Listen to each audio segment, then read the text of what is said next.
Hello, everyone, and welcome to Wowhead Weekly number 210. This week has been quite eventful. Not only did we have 8.3 patch drop, we also have some possible 9.0 hints, and just recently we got our Warcraft 3 models revealed, which, by the way, look amazing. Before we go into that, let me introduce myself. I am Annie, or also known as Annie Fuchsia. I'm a full-time streamer on Twitch and also weekly Wowhead host. But I can't do this alone. My lovely co-host is, as usual, the lovely Perculia. Hey everyone! Really happy we're doing the show this week. I'm out traveling, but we've just had so much news that I decided to call in and do the show regardless. So we are here. As Annie mentioned, we've got Visions of N'Zoth. We have 2 PTR builds. We have some Northrend Lich King expansion hints. And then over the weekend, we got a ton of Warcraft 3 Reforged models. So we've had quite the week of news to discuss. And before we start, I also want to thank everyone that tuned into our data mining stream last week. It was a really intense stream Monday night, but we had so many viewers and so much hype surrounding Rathian and N'Zoth and the broadcast text. So it's really challenging to do when you're data mining, but you guys really like it, so that's going to keep us trying to do more of those streams as Blizzard keeps giving us more stuff to find. Yeah, I think that's awesome. I tuned into part of it too, and it's really fun as somebody who, sometimes just reads the news once they're out there to see how it's, all put together. I think it's awesome that you guys do it, and I hope that you continue it as well. Thank you. Yeah, like we have a comment in the chat already. It's really exciting to watch how you do it. Are the data mine streams on this stream? Yes, they were on this stream indeed. Yeah, I think we were really slow to switch the title, so it was called something like, Wow Weekly with Annie and Perk. Meanwhile, it's like Stevan finding Rathian in dragon form and you going, ooh, how cool. Ooh, someone post mounts. Yeah. I think the best part of the stream is when we just post a bunch of stuff in Twitch chat and it's like, oh god, we have to write this, and then you just hear me delegating 20 articles to the staff team and you actually see how it's put together. Yeah, the stream is actually not very often that live, so if you put on notifications, you will not be spammed, but instead just be notified when those streams happen. So I think usually we have our Wowhead weeklies, of course, and then I think the data mining happens sometimes, and I think sometimes you can also catch some PTR gameplay streams. So if you have your notifications on, you should be able to not miss those when they happen. Yeah.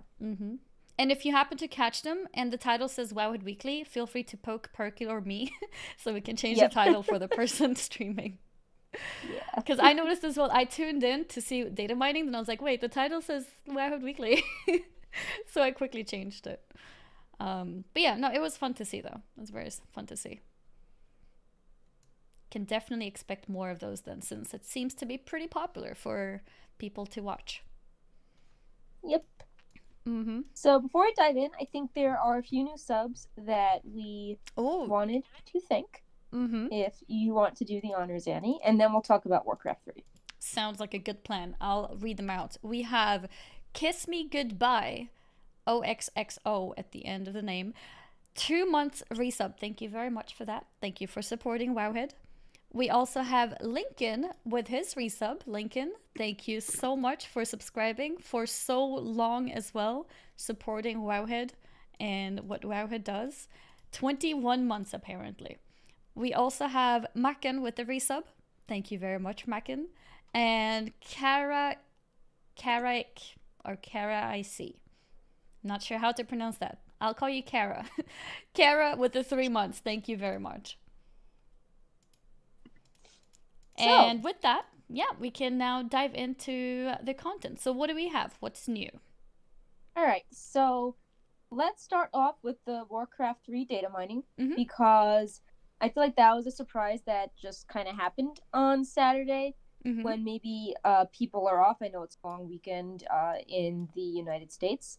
So yeah, we've had no information on Warcraft 3 basically since BlizzCon, except for some we thought were legit, but not totally sure. Things from the China Joy convention, I think in August, like a picture of Turon and Thrall.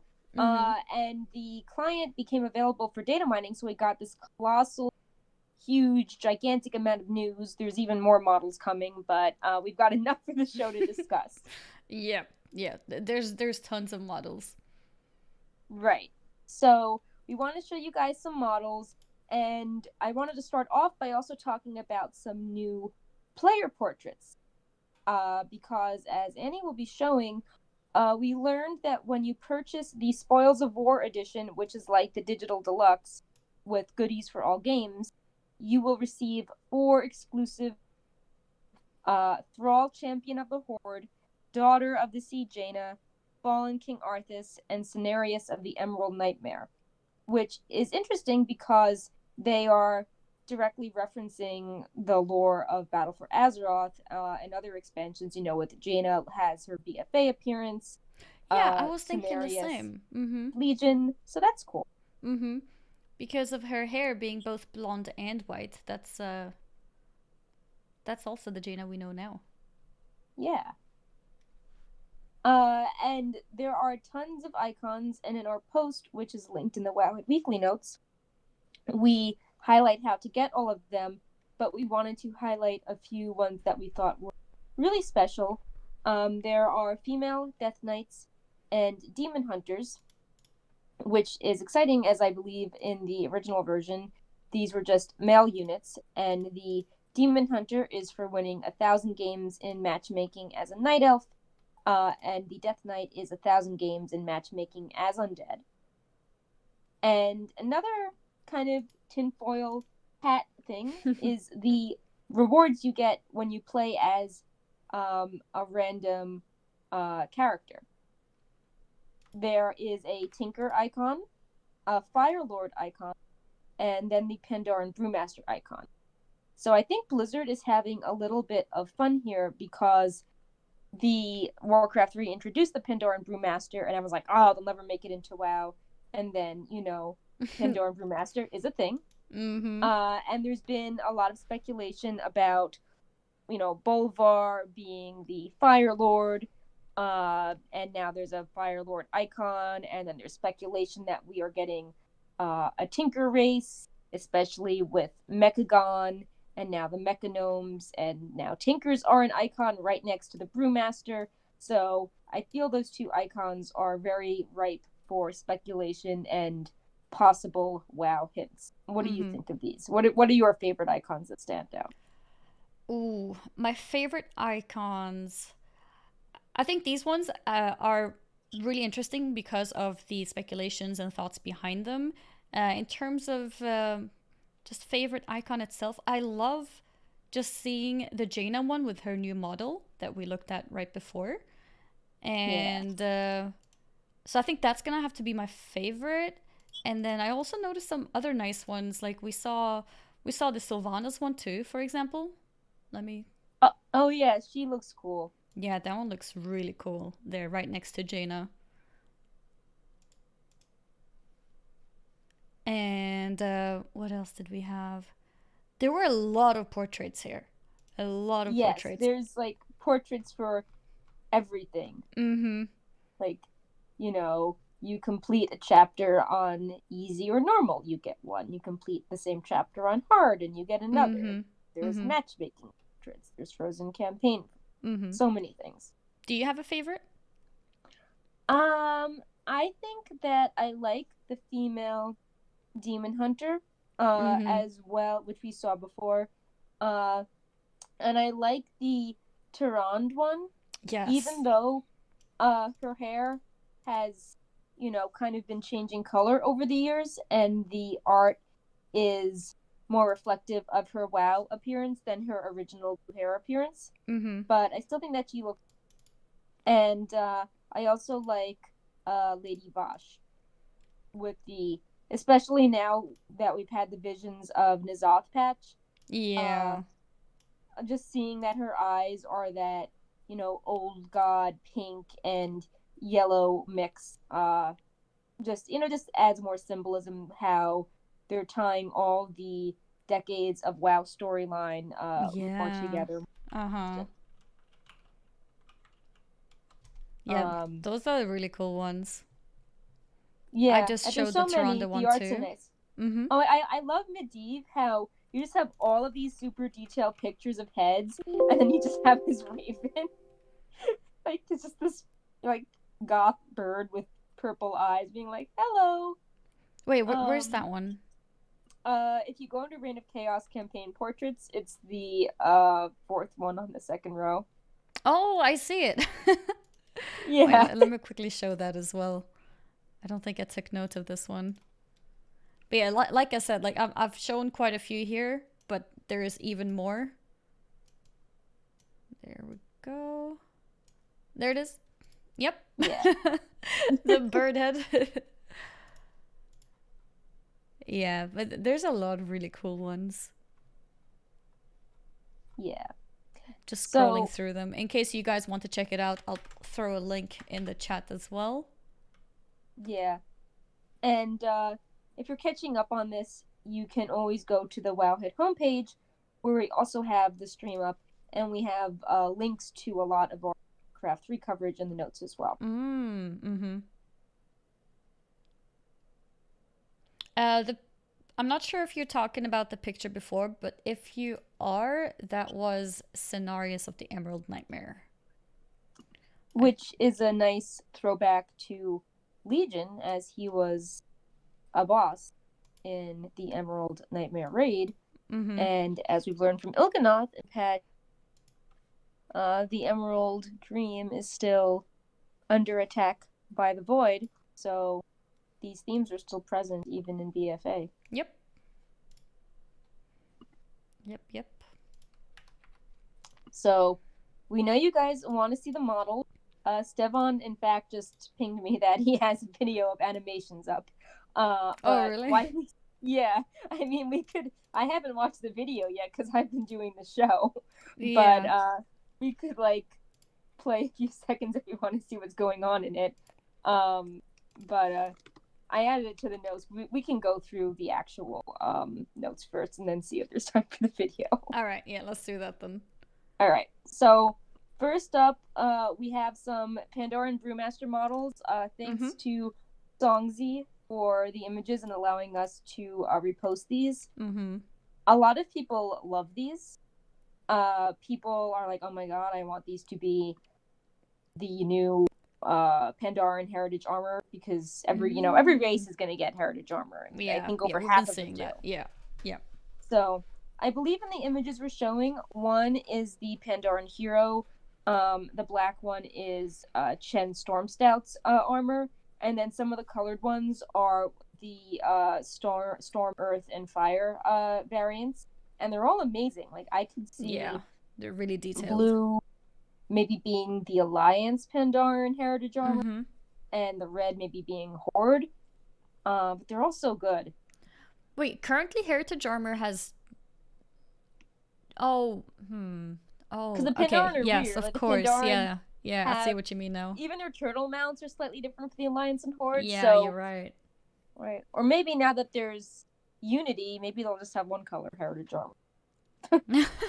Half red, half blue. Exactly. Yeah, no, but that's an interesting point. The Pandaren will be the first race to have heritage armor and represents both factions. Mm-hmm. So that'll be interesting to see if that's reflected in the heritage armor too. I love how all the tints are different. It's not just a simple recolor, but the blue one, for example, has this like very regal cloud print and swirls on it, while the red one is a formal robe with it looks more metallic and protected with a gigantic belt, the rope, and then the green has the traditional monk beads and is more lightly armored. And I think it's cool how they obviously have a similar aesthetic, but have different details on them. It's not the exact same silhouette. Yeah, it means more work has been put into them individually, so that's nice. Yeah. The hype on these has been unreal, especially the orcs and humans.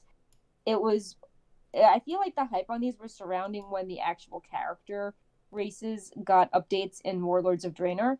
Mm. And I've seen so many comments on these being like, oh, like these are the types of updates I want to see, and wow, I want my character to look like this type of panda Yeah. or human. So I don't know, maybe could this be teasing uh another character revamp in WoW, or moving towards this aesthetic? I think people really seem to like this update. Do you think we're ready for that? For another character update? I mean, didn't we had the goblins and the worgen Yeah, just they updated just too. came 2 months ago Yeah. or a month ago. Mm-hmm. But it's been 5 years because the tenth anniversary was Warlords of Draenor, and now we're up to Yeah. 15. Yeah. I mean, So it's a good point. I'm just wondering if it's going to be worth for them to put in the work if they've just updated some races. Although those races could just wait another 5 years, I guess. yeah, So you it's start also with the making humans and orcs, and yeah. it's also making me think about the armor. Everyone keeps saying they love the armor, and we've been recently talking about how the armor in WoW is getting more creative and detailed and interesting 3D silhouettes and not just, iron on capes or traditional shoulders. And a lot of these Warcraft 3 units have really detailed, beautiful armor. So maybe we will be seeing more armor in this style. I Yeah. could see that coming. Oh yeah, definitely. And I like how in some of these you have a sort of close up to the pants, and the pants have like that sort of fluffy, airy type of pants model, which is something that we discussed recently as well Yeah, because of some of not the new just skin transmog. tight. Mm-hmm. So that's So cool. why don't we show some of the orc Mm-hmm. hero model, the Blade Master, Farseer, Tauren Chieftain, and Shadow Hunter. Yes, they look so There, cool. yeah, there were like way more units like the Peon and Grunt, but if we showed all of them, we would be here a very long time. Yes. So And you can always go to wowhead.com and yeah, see the stream and see all the links to all the things we're talking about to check out the rest of them if you'd want to. yeah. But yeah, they look really cool. I love the physics on the tattered flag and how it seems to be floating in the breeze on Mm-hmm. the Blade Master. Mm-hmm. Oh, perfect timing of you saying that because it just came up Yeah. in the slideshow. Yeah, no, I like it too. They all look really cool. I could see there being a wolf in WoW with that type of armor that the Farseer is on. Like I know the orcs in WoW have the wolf mounts with armor, but that exact type of armor with the red Mm. around the ankles and the Mm-hmm. simple brown, I could see Yeah. stuff like that coming to WoW. And the Tauren one reminds me of the, heritage armor, how they've got Yeah, the I was gigantic just gonna totems on their say. back. Uh-huh. I was just gonna say, didn't the Taurens have totems added to their backs? Because it kind of looks Yeah. similar to that. And then everyone, when they see the Shadow Hunter, is like, oh, I hope that's the, Dark Spear heritage armor. And it Mm-hmm. does look pretty cool from what we can see, Mm-hmm. having that voodoo shield, that mask on the back, Mm-hmm. um, and then the skull with the feathers sticking up. That would be a pretty distinctive silhouette. Yeah. So let's see what's up on the human side. We're Yeah, going to let's be check them showing out. you the Blood Mage, Archmage, Mountain King, and Paladin heroes. There we go. And we took the information and names from Classic BattleNet. And yes, the Blood Elf or High Elf models are intended to be counted as human. They're listed as part of the human units and heroes on the official site. Yeah, I was wondering So that too. yeah, we have to It keep in makes sense. mind that back in the day, the different alliances and factions were very different than they were now, Mm-hmm. and the remaining High Elves, called Blood Elves, and they officially joined the Horde in Burning Crusade. Mm-hmm. How many years was it in between that? I'm not exactly sure off the top of my head, but But it it's was years. uh, it Mm-hmm. was a few years. Mm-hmm. So let's see. So I feel that paladin looks I feel like a lot of paladins would want their characters to look like this in WoW, especially with that gorgeous 3D armor getting the sort of billowing cape to go over your shoulders. Mm-hmm. That would be a nice cloak for characters to have. Wait, let me And see the if I can. 3D belt Yeah. kind of reminds me of the Warfront Stormguard belt. Oh. Here, let's focus on the paladin. There we go. All right. Yeah, that set on the paladin actually looks really cool. Yeah, and it's doing some cool things with physics you can't see in WoW, but I think they're trying to move towards it. Like the boots Mm-hmm. have a 3D appearance, and we get that in WoW. But I Mm-hmm. don't pulled off this sort of hybrid pants robe look. Like on that paladin, he's got a skirt in the back, and he's got the billowing Yeah. cape that goes over the shoulder. Mm-hmm. And I remember Blizzard like sort of promised that with Warfront, and it didn't exactly turn out how they expected. But it would be cool if we could get armor that looked exactly like this. Mm-hmm. And this is why it's also really great seeing sort of, I guess, sister projects, sister games, because whatever they've worked on here can easily be transferred into World of Warcraft. And same with, a lot of World of Warcraft skeletons and things may have been used to make the models in this game. So Yeah, it's definitely a possibility to see some kind of armor that looks a bit more like that in the future in WoW as well. I also like with the Archmage how it's an armored unit, similar to the Farseer, and that makes me think, wouldn't it be cool if your character was designed to actually look really cool on a mount, or Mm-hmm. use your mount in combat, because like he's designed to sit on that mount. His robes look awesome on that mount, and Yeah. the mount matches his armor. Yep. So that The might mount be armor is something actually so we could cool see in too. WoW. Mm-hmm. Yeah.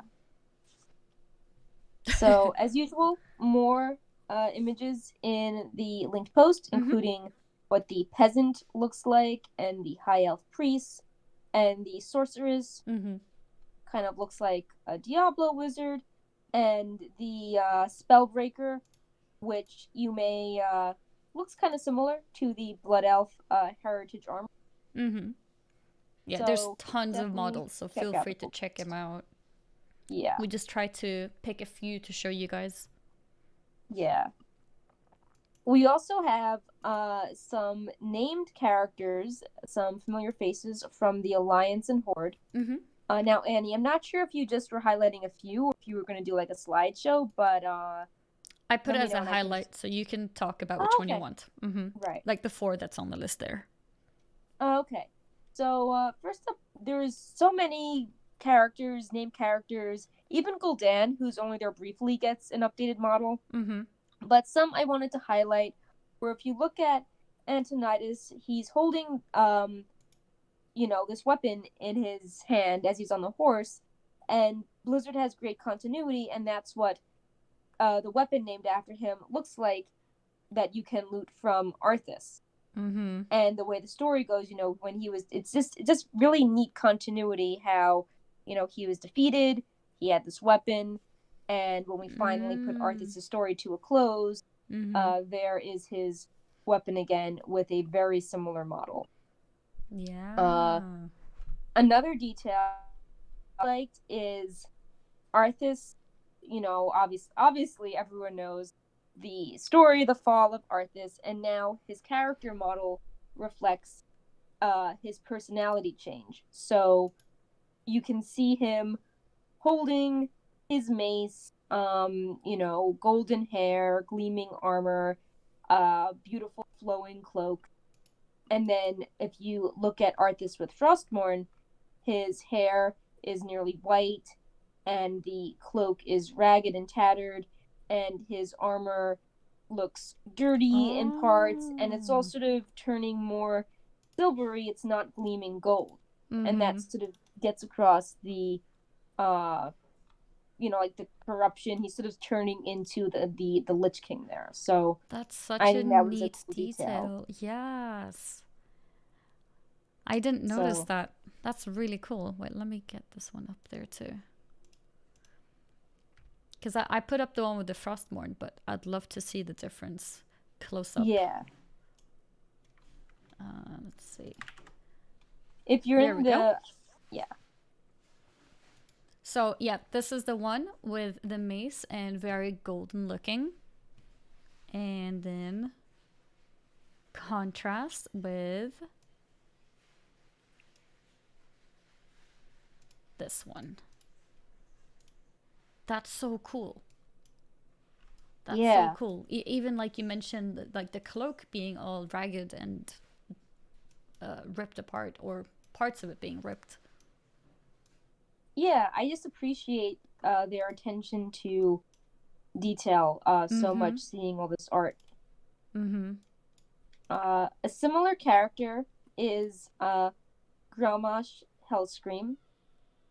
You can see that in the first image, he's green and he's got his armor on, and he's holding Warhowl, and he has his banner. Mm-hmm. But then when he is corrupted before his ultimate sacrifice, his armor is tarnished, it's more ragged. Warhowl, it's cool, it's super cool. It has a green tint to it, so Mm-hmm. it's turned fel. His skin tone is different, and his right arm has these fel spikes growing out of it.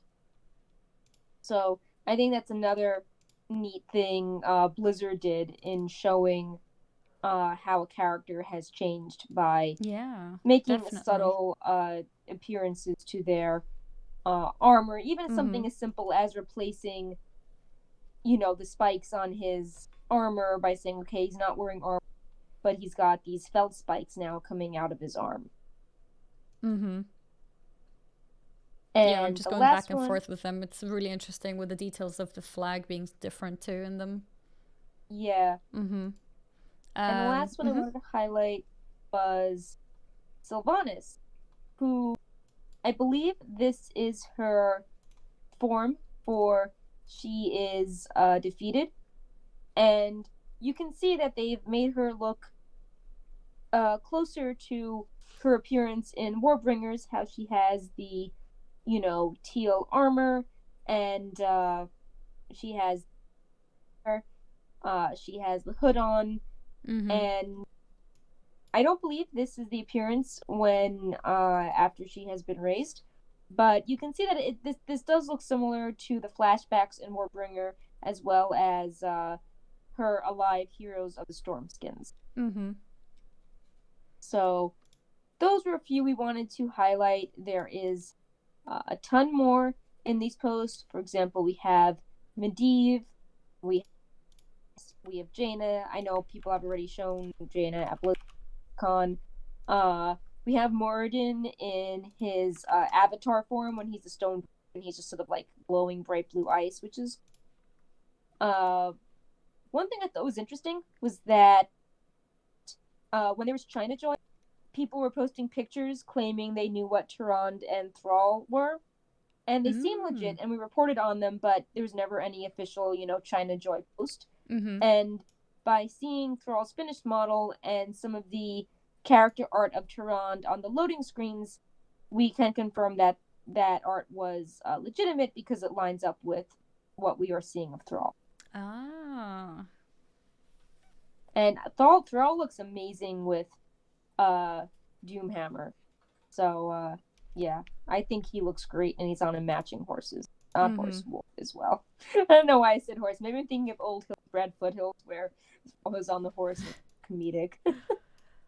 I find it so um, exciting seeing these so many details into all the small things, and just seeing the World of Warcraft sort of world out there in this game is making me really excited. yeah. I'm also So, downloading that video. Um, oh my god, that's hilarious! I just watched it, and just in the first 10 seconds, it's great. Wait, let me see. Maybe it's better if I just show a clip of, instead of Yeah, downloading it, I'll just show the YouTube window of it. So yeah. give me a second to No build that. In the worries. meantime, you can talk about whatever you want to about Warcraft 3. All right. So, Warcraft 3. So, a lot of people have been discussing, why there was a big gap in information with Warcraft 3 and what do we know versus what is still out there.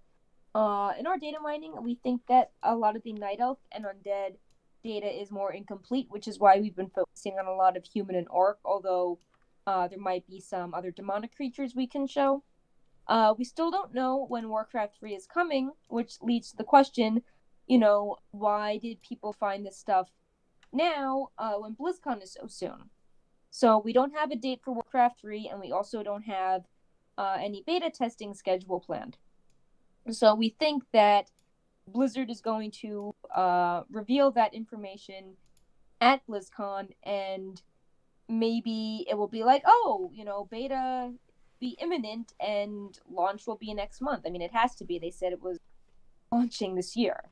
Yeah. So they said it at last BlizzCon, and now it's almost time for another BlizzCon. yeah.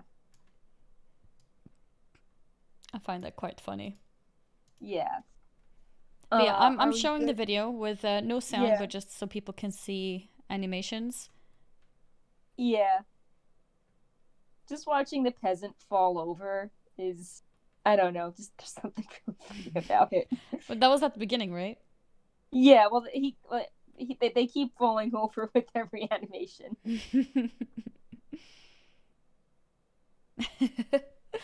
It's pretty cute. Wait, did I pause this? No, it's still going. Yeah, this video is. I'm not sure if you guys have covered this video as as an actual post yet. No, it literally came right during Wowhead Weekly Okay. when I was like, oh, Okay. Yeah. Devon has a video. Mm-hmm. That's cool. But yeah, these animations are gorgeous, and you can Yes. totally see the influence from WoW. Like, I Mm-hmm. just skipped ahead, and Antonidas summoned a water elemental, and it looks like Jaina's elemental. It looks like that updated model we have for Yeah, for the water elementals. yeah, and I just saw Thrall casting Earthquake. That looks really similar to the Shaman Mm-hmm. AoE. Mm-hmm. So maybe if there is an animation you see in here that isn't something in WoW yet, that we might be seeing that in WoW sooner than later. Yeah. Yeah, that's a good point. Considering how much Blizzard is trying to unify the look of their games. Mm-hmm. Oh, I also wanted to highlight that people that aren't familiar with Warcraft 3 might be surprised that sometimes the Alliance in this video and our screenshots has red tints. Because things can be, like multiplayer or opposite teams, sometimes the teams have different colors, and sometimes people can be red. So, for example, some shoulder tints might change color depending on what team it is. Mm-hmm. So that's why you have, Arthas, for example, sometimes has a red cape in this video, or Jaina's shoulders are red, even though we assume she's, the Alliance. Mm-hmm. Just want to clear up confusion with that. Yeah, I noticed that as well. And Yeah. I read some comments. And then Yeah. I thought, yeah, well, it makes sense for the playability. Yeah. Mm-hmm. So I think that's good for Warcraft 3 Reforged. If you have any questions or want us to show more things, we can try at the end of the show. But yeah, just a lot more models where that comes from. Right after the show is done, I'm going to cover Stevon's animations. Yep. But I think we should swap to, this is actually kind of fits together, some patch 9.0 speculation. We were just talking about Arthas in Warcraft 3, and now we're going to patch 9 speculation that we're going to go back to Northrend and the Lich King. Yeah. There's some really interesting conversations going on.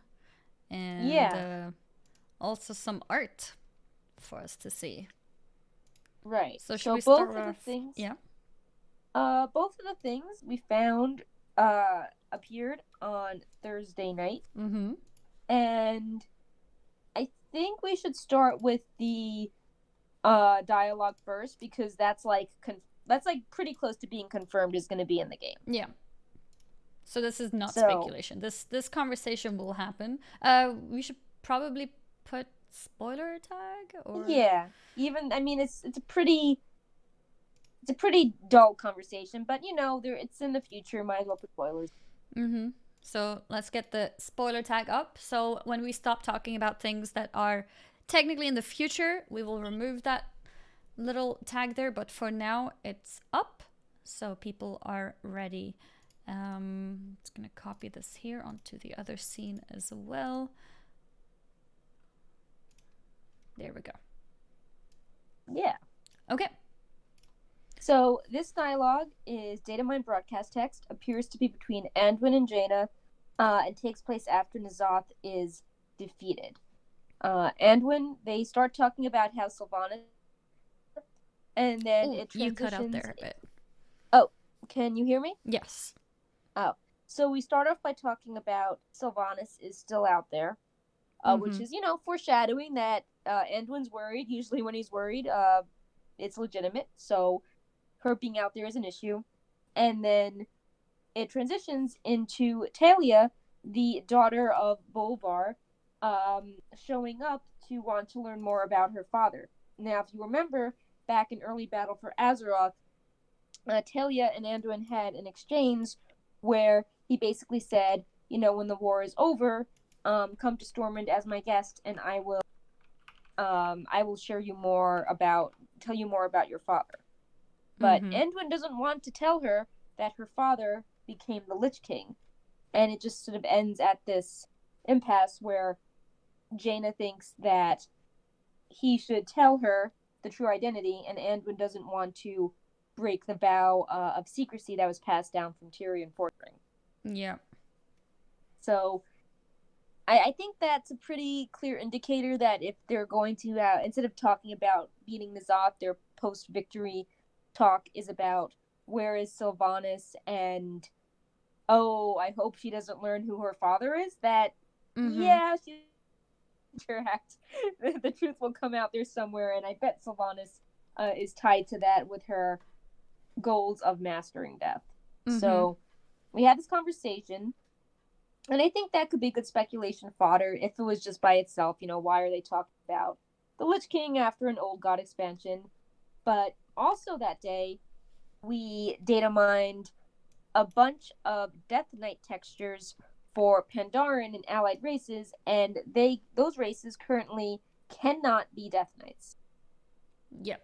So So more that races could have been be added to be playable as a Death Knight, which is interesting. Why make that decision right now? right. And also, this build added a bunch of encrypted voiceover lines, so we know the names of the files, but we don't know what's in them.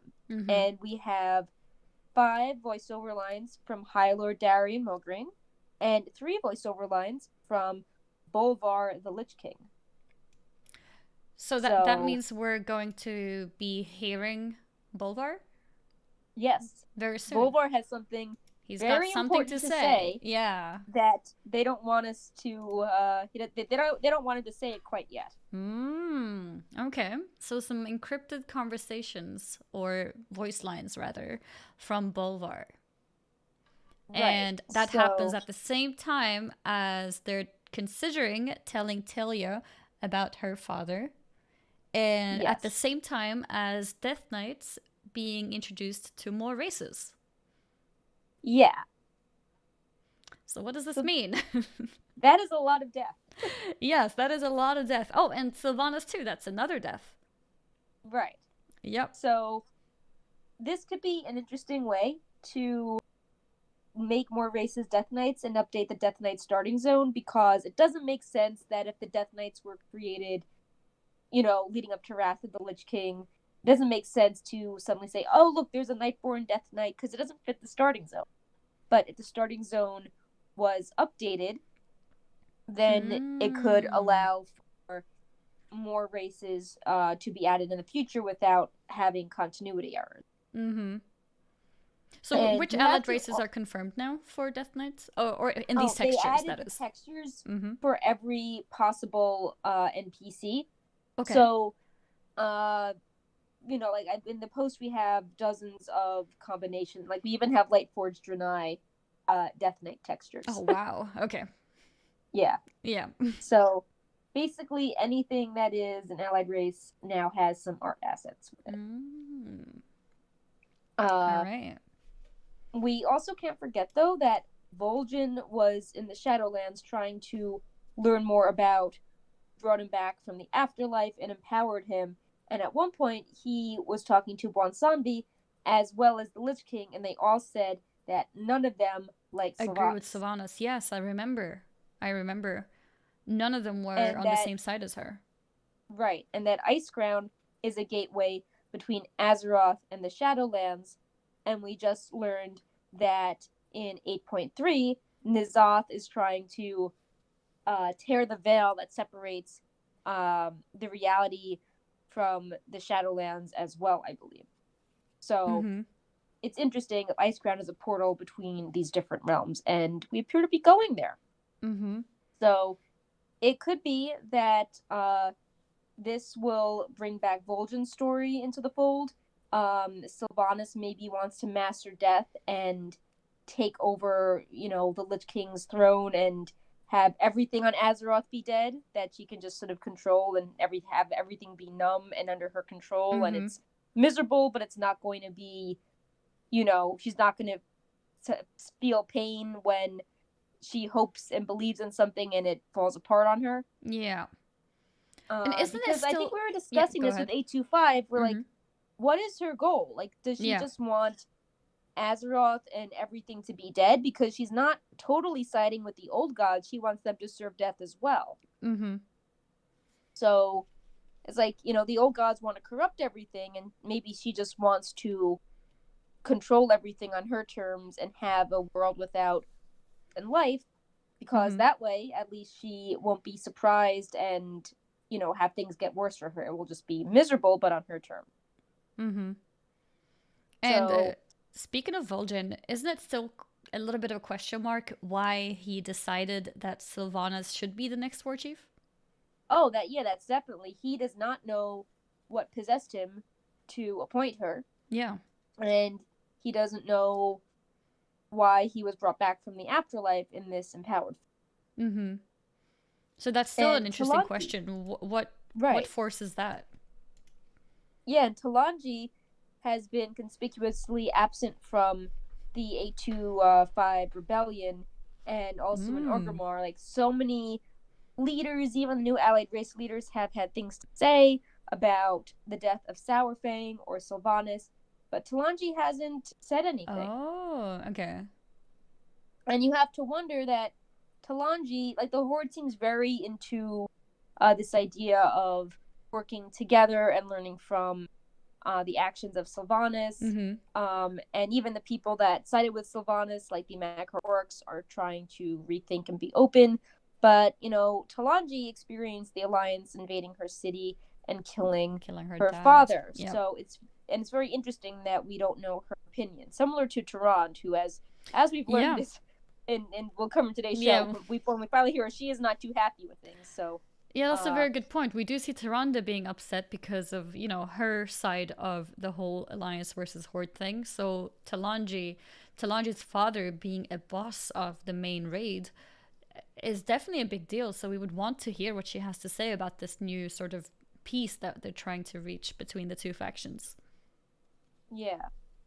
So we also have Bwonsambi is still out there as well. He's a very interesting character, and Yeah. he's sort of faded to the back after the Battle of Dazar Lore. And he has some mysterious lines where he's talking about his boss being upset when he has lost soul. And it's like, well, who is Bwonsambi's boss? Yeah. So, and there's a character from the children's book series World of Warcraft Traveler. I'm going to butcher the name, but it's a Loa named Mulzaha. I'm butchering the name, but it's also on tablets in Zul'Farrak, and it's talking about a Loa that hungers and wants to feast on the world. And there's some speculation that Bwonsambi's boss, and maybe that's who Sylvanas had the bargain with, that Loa we're going to finally see in the game, and this Loa will be creating some massive changes as well. Maybe it's not as powerful as Lich King, but if Sylvanas has a partnership with him, maybe it will be all the different gods of death kind of, fighting with each Mm-hmm. other. Like, Mm-hmm. it was sort of funny to see some infighting between, the Valkyr and the Lich King and Bwansamdi and Vol'jin, how they all were sort of fighting over souls, didn't seem to like each other. Mm-hmm. I would love to see more Bwansamdi in the expansion, though. He's such a fun character. Yeah, me too. And what was the last thing between Bonsomdi and Talanji? Because Talanji learned of the deal with her father that has So, kind of been brought onto her now. so Talanji, in the Allied race introduction, Mm-hmm. she had to pass tests of all the Loa Mm-hmm. and also put down unrest that she was now serving Bwansamdi. She put down the unrest, and then Bwansamdi's test for her was, you know, if you kill Sylvanas, I will free you from this deal. And she Oh, was like, right. then she Mm-hmm. said she would not do that, and Vol'jin was actually sort of hovering in the corner watching this all go down. Oh, then it's even more interesting to hear what she's got to say about this. Right, Because she has a secondary reason, in a way, to possibly want to take down Sylvanas if she right. wants to free herself from the deal. Right. And so she turned that down the first time, and she doesn't like Sylvanas because she was helping Vayne and Vol'jin and Rakan go around and Mm-hmm. investigate why Sylvanas was appointed war chief. Mm-hmm. So she's curious why Sylvanas was, and there's that funny exchange where Mm-hmm. she demanded that Sylvanas call her a queen, and that the Zendalari would be a partnership, but would not, you know, Yeah. serve Sylvanas because they're equals. Yeah. So I wonder what she has to think. How I'm sure she's happy that the Horde has a council style of leadership, but she may not be quick to forgive the Alliance. Yeah. No. Yeah. Thanks for that reminder. That made it actually even more interesting to see what she's got to say here, what she's thinking about the whole thing Yeah, with the Lions, with Sylvanas. I think right. that's it in terms of the patch 9.0 hints and thoughts. Yeah, And maybe we should go into the more solid things, which is the patch 8.3 ptr, which is still technically spoilers, but here it is less speculation but more facts, so that could be interesting. yeah, Actually, before we do and that, I'd like to just quickly thank 10020 for his 19 months of subscribing to Wowhead and supporting. So thank you for that. And yes, you were saying? yeah. Oh, I was saying that the 8.3 PTR video dropped without any real spoiler warnings on Yeah. Blizzard's end. Oh, It just was okay. like, oh look, new content is coming.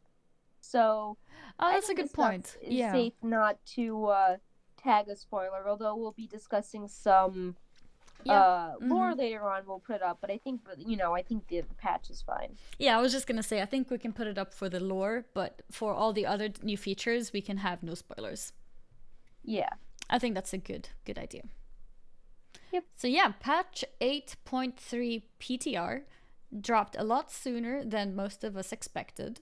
I expected a lot of these cool little features to be on the screens of the BlizzCon panels, honestly. Mm-hmm. But yeah, we got to see quite a bit of what we can expect in 8.3. Right. So we learned that we'll be going into most of these topics in more detail in the show, Mm-hmm. but we learned that there are new allied races, mechanomes for the Alliance, and Volpera for the Horde. Not really a surprise, Mm-hmm. but they're finally coming. Yeah, it's still really cool to have it confirmed. And mechanomes are Yeah. so cute, by the way. Well, I guess Glad you like Volperas are them. too. Yeah, I've been seeing a lot more hype for the Volpera on Wowhead, but I guess they've been in the game longer, so people have been clamoring for them to happen since the very start of the expansion. Mm-hmm. Oh, you We mean like have the more popular to look up than mechanomes? yeah. Well, I think So it's mechanomes cool. are in a way like not really new because it's Right. still similar to a gnome. So I think that could be why it's not as interesting to look up. Um, but I think they're still very cool. Yeah. The auction house is getting a revamp, including favoriting items and making shopping lists, and no Oh, more single stacks. I'm so happy about the auction house revamp. It's so good. It's been needed for years. So Yeah. it's nice that it's finally here. But yeah, it's very interesting. So the way that the itemization, or maybe itemization is the wrong word to use here, but the way the auction house will work is that let's say you have a stack of 11. So normally what I would do is I would put maybe one stack of 10 and one stack of 1 because who's going to buy a stack of 11, right? Um, Although in some cases, maybe I'll post it anyways as 11, but just as an example. And in this case, you can put up as many stacks as you want. And what you're doing is you're putting up that item. Like you've just put up, for example, I don't know, greater eternal essences. And as you do that, actually, does that item even exist anymore? I'm like thinking of Oh, classic. yeah. Anyways, you get my point. So you put the item up on the auction house with a random number of items as a stack. And let's say you've put up that 11 that I talked about, and then somebody wants to buy six. That person can now purchase six items from the auction house, take six from your 11 stack, and you will get the gold for those six items sold and then get the remaining five in your mailbox if it doesn't get sold to another customer, of course. So it's really cool. It's very adaptive and like flexible to selling to multiple people, and it's making it easier for you as well to not have to make decisions on what kind of stacks you want to sell, Right. but instead just put up everything you have or as much as you think is possible to sell in a day. And then people will just maybe pick three from you, three from another person, five from another person, and that person maybe purchased, let's say, 20.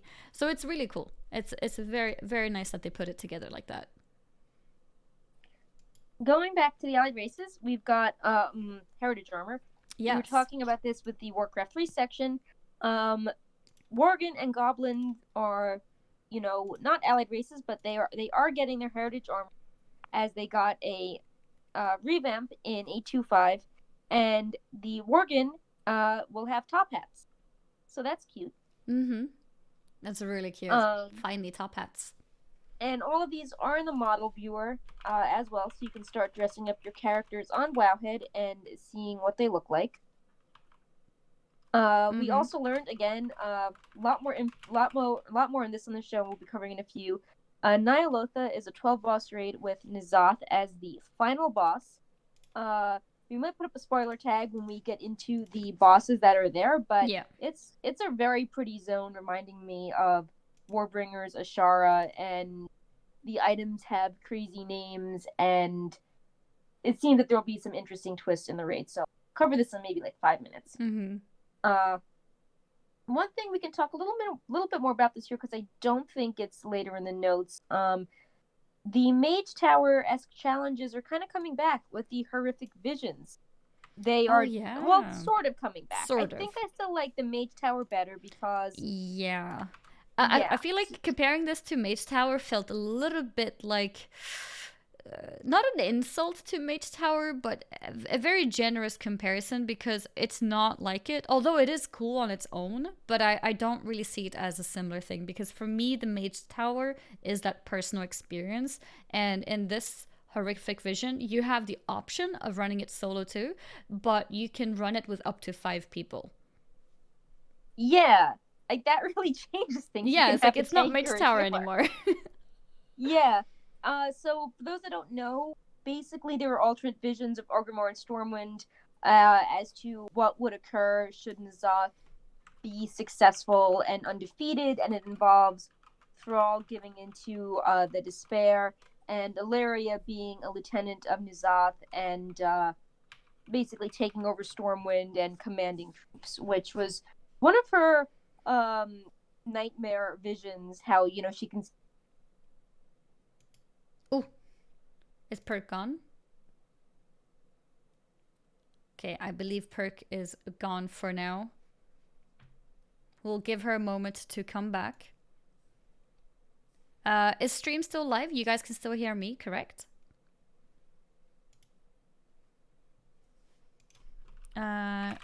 Just Hey, gonna let can her you hear know. me? Yes, I can hear you. Okay, and stream is still live. I was just double checking that it's not on my end. Yeah, That was so weird. welcome It back. just Oh, that's also double weird. I had my phone charging and it just hit the "oh, you're fine" charging thing, and I heard a beep, and then it disconnected me from Discord. Oh, okay. Um, but yeah, Welcome um, back. right. So Yes, the horrific horrific vision. visions. Mm-hmm. Rathian is back, and he's gonna help you, and you will lose sanity in the horrific vision, but you will power up a legendary cloak to improve your defenses against the old gods.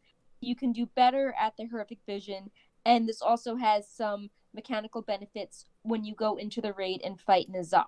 Mm-hmm. So the legendary cloak is cool, and as you upgrade it, it gets a new appearance, but it's still not the same as the mage tower giving you a personalized new appearance No. Mm-hmm. for your spec and being able to collect, 3 or 4 new tints based on your class. Mm-hmm. I think that's what it is also. Like the Mage Tower was special because it was solo content. So you could show off as you have completed this content. Sure, you could do the horrific vision solo, but unless you talk to people, nobody can just inspect you and be like, "Oh, cool, this person soloed it," you know? So it's not the same prestige as a Mage Tower in my opinion. And on top of that, like you said, the rewards doesn't feel like Mage Tower at all either. So I'm actually not sure why he compared it to Mage Tower. Maybe he's hoping to or maybe they're hoping that people who are longing for Mage Tower have something to do. But I think we want that solo content. Can we Yeah, have that, please? we want solo content with a reward. Yes, with very unique rewards. Yep. Mm-hmm. And moving on to another type of content, there are assaults that are coming. There are Binazoth minions on Titan facilities taking place in Oldham and the Vale of Eternal Blossoms. Yes. So, in cool news, the Vale has finally been cleansed and restored to its original mop appearance, which I was really happy to hear that. I remember when I was covering the corrupted change on Wowhead back in the day, and I remember feeling so sad on the 5.4 ptr. So I'm really happy it's cleansed and back to normal. Mm-hmm. Yeah, me Uh, too. Because it was so pretty. but yeah, and it felt like, Pandaria was this land that was very peaceful and they had balance, and we just came in and messed everything up. And it just, Yeah. it was food for thought, but it did make you think that, like, here's this permanent mark of us being greedy and always going off to war and being horrible, and Garrosh did this, and, we didn't like ours, but we sort of inadvertently kept aiding this conflict. So I'm happy it's back to normal, but when there's an assault, the entire zone is affected and everything is very void looking, and then special treasures and content are available. And I think I mentioned this a few times with Mechagon, how with the alternate reality, it was interesting how you can sort of swap between two versions of the same zone easily, and one version has different NPCs and quests available. And I feel like what's going on with the salts here is pretty similar to that. Like, it's an AU version of the zone of, like, what happens if the minions took over. Mm-hmm. Um, and Wait, so the assaults won't be like the Legion invasions, where in some time periods it's just gonna look like this, and sometimes it's gonna look normal.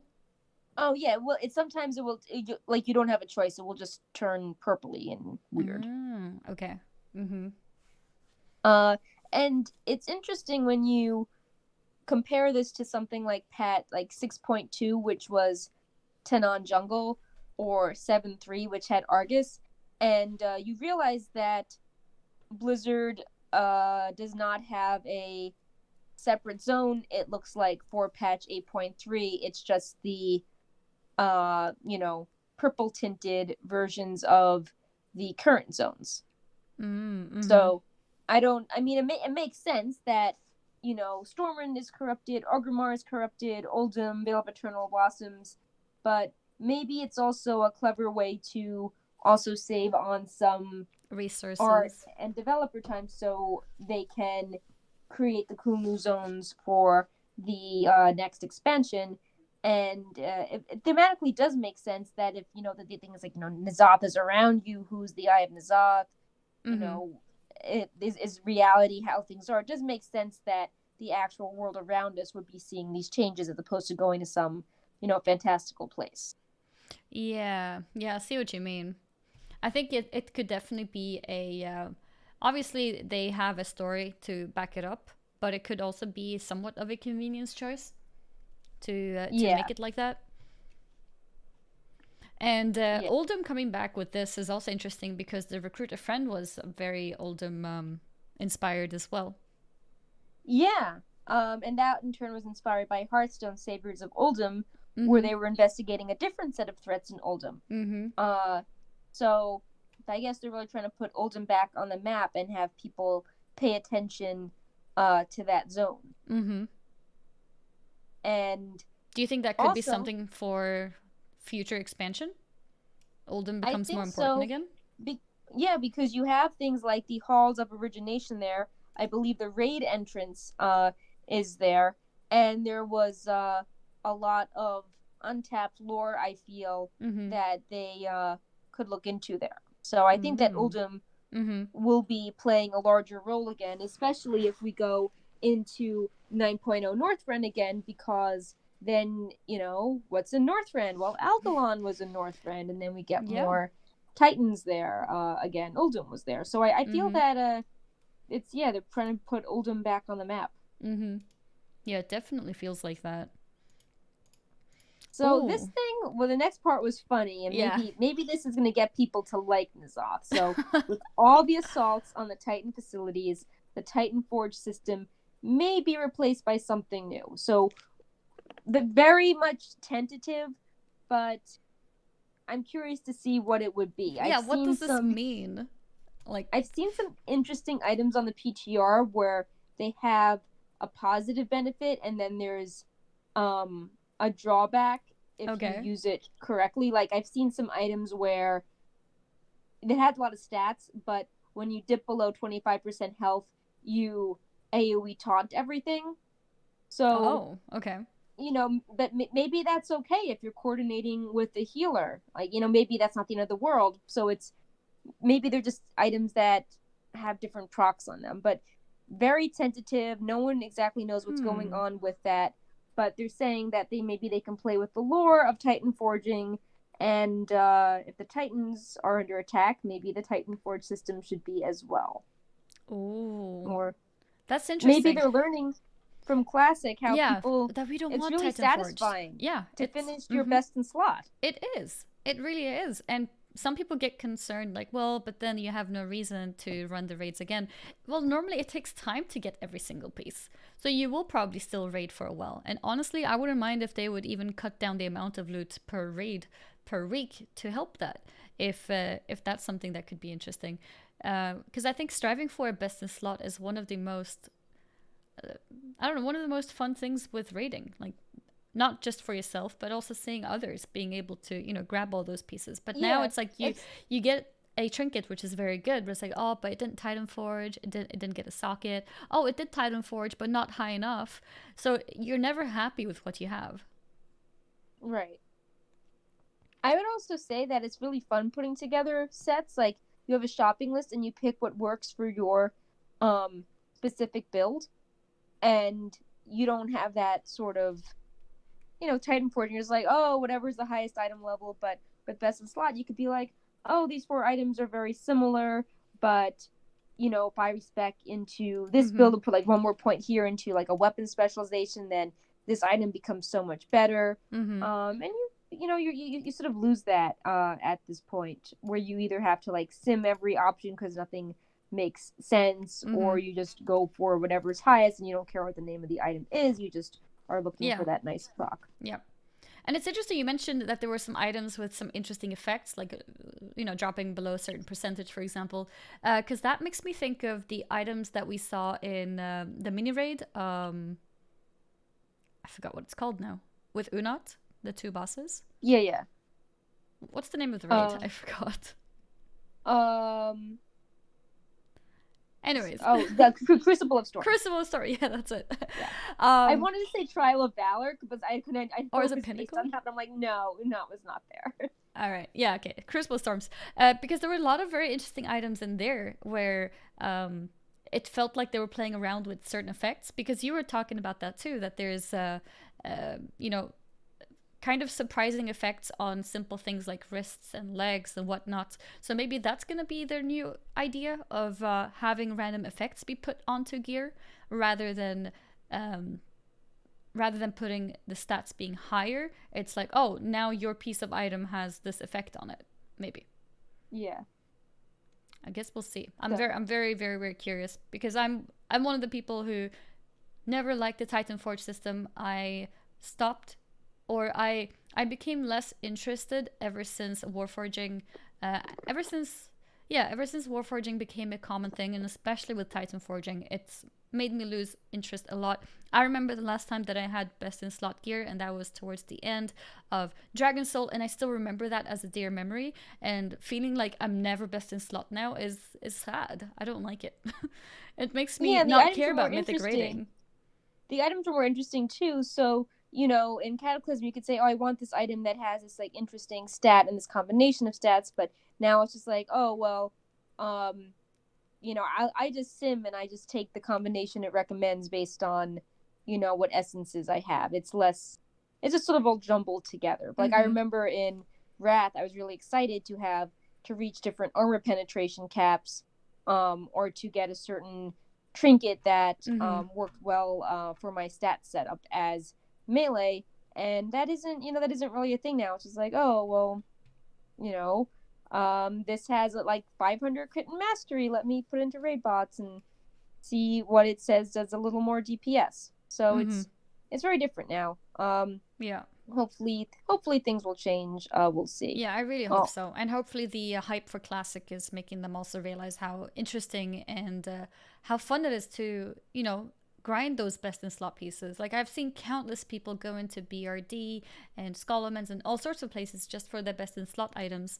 And I don't really see that on retail because there's no point farming something. yeah, the best in slot pages are like literally like the number 3 and 4 traffic Yeah, pages on Wowhead right now. yeah, People are constantly hitting up of like course. rogue, Mm-hmm. mage, warrior tank, warrior Mm-hmm. DPS, Because you want warlock. to You know know, what's like the best. Mm-hmm. yeah, And with how it is on retail, I don't even bother looking because in the back of my head, I know that, well, if I'm lucky, a world quest item might Titan Forge and it's probably my best item the anyways. Arcano So what's crystal. the point? Yeah, Arcana Yeah, Crystal, like a world boss item. So I don't bother looking when there's a new raid because chances are my best in slot item isn't even from the raid. And it just feels right. wrong, like especially with interesting items such as trinkets.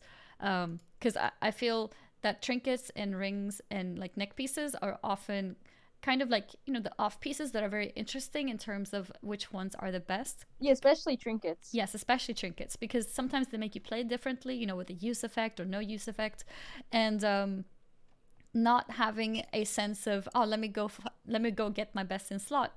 It's just not fun. Right. So to just wrap up the summary quickly before we hop into more with allied races. Mm-hmm. Also some gear updates. We're getting more levels for the Heart of Azeroth, new essences, and some new essence slots. So I hope they do something cooler with the cosmetic effects. I feel that maybe some purple swirly effects would be cool. But I don't. I think Mm-hmm. maybe just the Essence Azeroth system in general is just let's look forward to 9.0. Yeah, Um, I feel like the idea of major changes has been shelved, and I think it's at a pretty okay place at the moment. I think the essences are not very fun for people who play alt because you have to refarm yeah, a lot of everything. people are like, okay, I don't care about the new essences. Like, can I get this on my alt? Yes, yes, and I completely understand them, and I haven't really bothered to play many alts because of that as well. But then again, I've never been big on alts, and I know some people are. So it does feel like if you unlock a certain rank, I read somebody tweeted a few days ago, I think, that you have to. The idea is, let's say you unlock an essence on your alt, but then the rank you get should be account wide. Like Right. that would be a That cool. would be better. Yeah, I think that would be fair enough because then your character has gone through the process of unlocking it, but you don't have to do the extra steps because you've already done it on your main. Right. So, and the final thing to mention is that there is a new Mythic Plus affix to reflect N'Zoth, which is the corrupted affix. Basically, there are Black Empire obelisks that pull you into the shadowy reality, and you have to fight things in there. And then, based on where you get to in the sort of shadowy realm, you get ported out to that location in the dungeon. So that can make for some interesting skips and maybe counteract the need to have a rogue for Shroud of Concealment skips if you can do some pretty interesting location ports. You know, when you go into the obelisk, you move around and then you find yourself in a different room when you leave the obelisk. Yeah. Yeah, I think the new Mythic Plus FX sounds really interesting. Yeah, it looks really, it just looks fun as well. Mm-hmm. So it should be fun to watch if, you know, you're clicking on these gigantic neon things and you go into sort of this N'Zoth reality. Mm-hmm. So more specifics on allied races, because we know a lot of you guys like these things and they're really fun to show on the screen as well, as opposed to talking about item stats where you're like, it's changing, but here's a bunch of numbers. Mm-hmm. So let's see. As mentioned, Mechanome and Vulpera are now allied races, and we also got heritage armor. And we can also, if you're pulling them up, we can see that the Vulpera now have a backpack. So that they recruiter do? friend, yeah, Wait, that I didn't recruiter notice friend that. tech is yeah. There are several new backpacks we're discussing on the show, and Oh first up we yeah. got I see it the on the third Vulpera picture. backpacks. Yeah. Yeah. Cool. Yeah, we speculated this, right? Yeah, we're like, they're trying out some new armor tech, and I'm glad it's moving to sources that are not just, you know, paid. Mm-hmm. Yeah, I think The it's really Goblin interesting. Heritage, Mm-hmm. yeah, the Goblin Heritage armor cracks me up because they've got the little Wowhead rocket on their shoulder. Wait, let me look at It that. really is. Yeah, it's really just like the Wowhead rocket's right there. Backpacks. Now I can feel like I'm going to fancy high school. Wait, I don't see the Wowhead rocket. Maybe I have the wrong picture for that? It's the Goblin Heritage armor. Oh, Goblin. Okay. Yeah.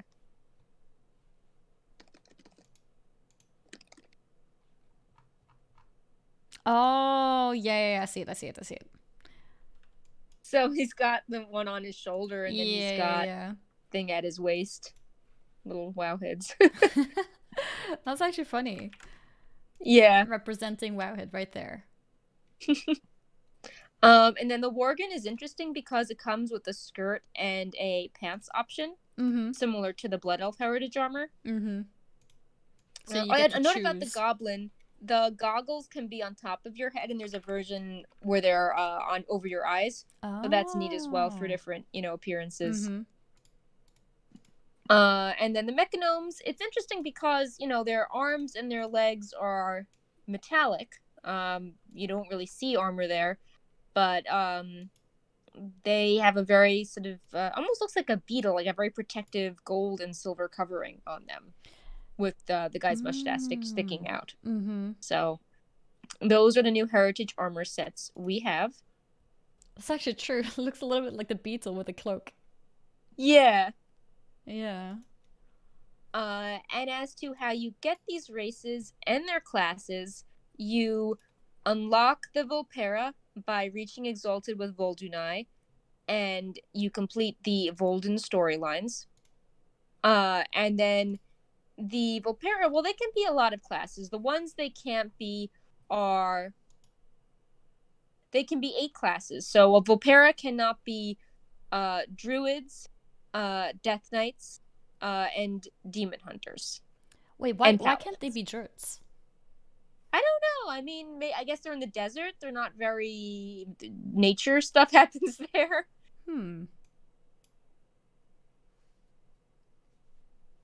But I was hoping for some more druid farms. Oh yeah, they have amazing shaman totems. Let's see, Yes, I do we know. have them in the notes? Oh yeah, you Yeah, can yeah, show the yeah. shaman totems if you want. I have them right here. Yes. Yes, this has been so. I'm leveling all allied races, right, to unlock the heritage armor, and now I know which class I'm leveling. Yeah, They're they're so beautiful. cute. Yes, Yep. very, very, very cute. I love these totems. And as for and I don't think we have a picture of this, but with they have a mount that's the character. It's like the hyenas you can already get in Vol'jin, but it has like a covered wagon vibe on top of it, so that's pretty cool. And then the mechanomes, they can only be for 7 classes. Mm-hmm. Um, they did I do this right? 4, 5, 6, 7. Yeah. So and we'll pair 1, 4, 5, 6, 7, 8. The mechanomes can also not be druid surprise. But they cannot be paladins, cannot be death knights, cannot be demon hunters. But in addition, they cannot be shaman.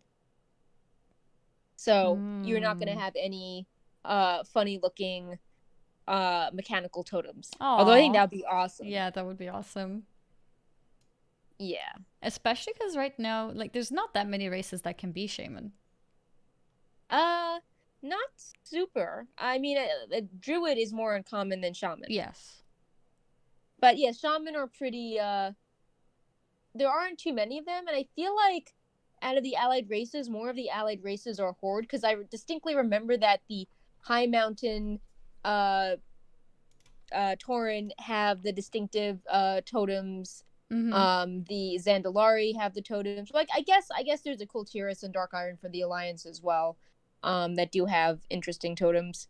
But Yeah, I the I Dark know a lot Iron of ones people. also look really cool. Yeah, I think a lot of people were sad that the Lightforged Draenei couldn't be shaman because you could have things like holy totems or holy Yeah. ghost wolf. So maybe that's what people think the horde were favored when it came Oh, to I shaman. wonder how the Ghost Wolf will look like. Oh, that'd be so cool. I need Right? to tell hey Stefan if you're watching, you should get on that. Mm-hmm. Volpera Ghost Um Wolf. Need to see that. yes. And to unlock the Mechanome allied race, it's a bit more elaborate than the horde equivalent. You need to reach exalted with Restbolt resistance, and then you also need to quest through Mechagon. And to get to Mechagon, you have to do part of Nazjatar before that. Mm-hmm. So a little more involved than the horde side, but it is what it is.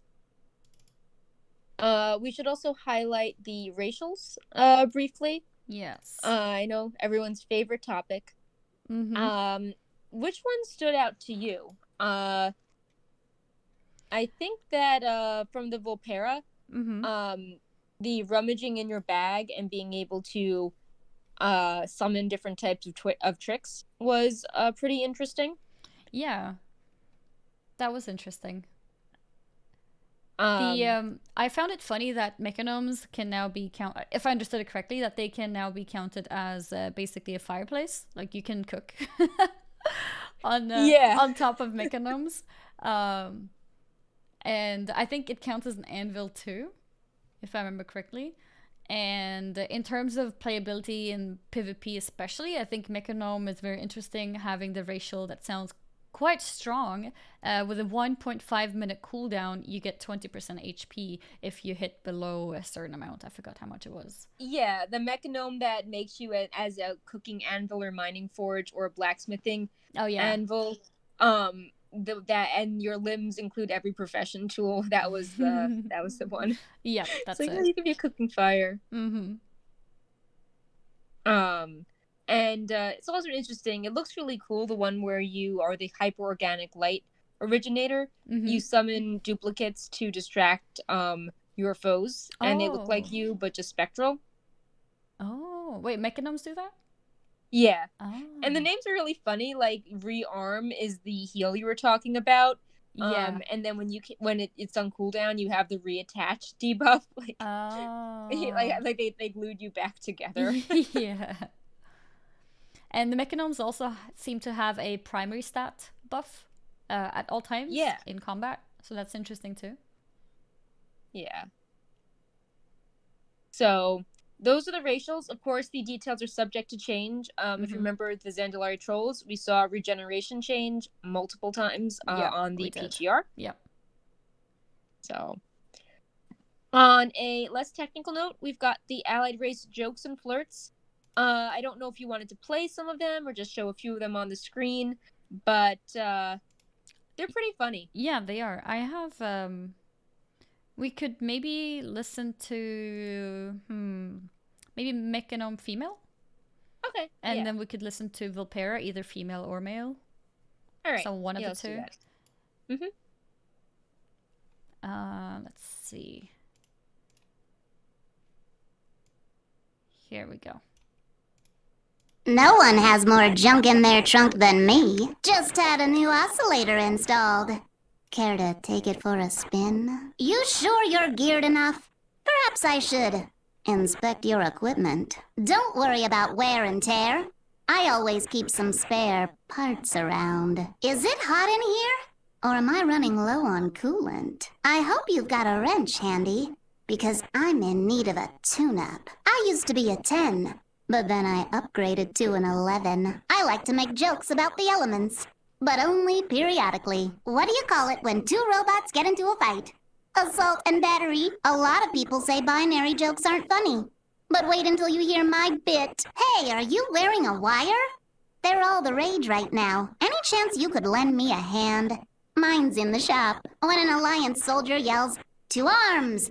My first question is, which ones? I've got like a dozen to choose from. Sometimes you just have to kick back, relax, and recharge.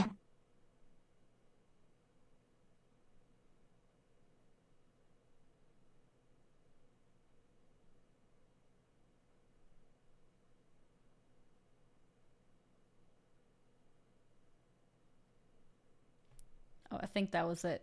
So I can't hear the sounds, but I just saw that the sound part went away. So let's check out one more. Perk, do you want to hear female or male Vulpera? I think female Vulpera. Okay. Let's get female Vulpera.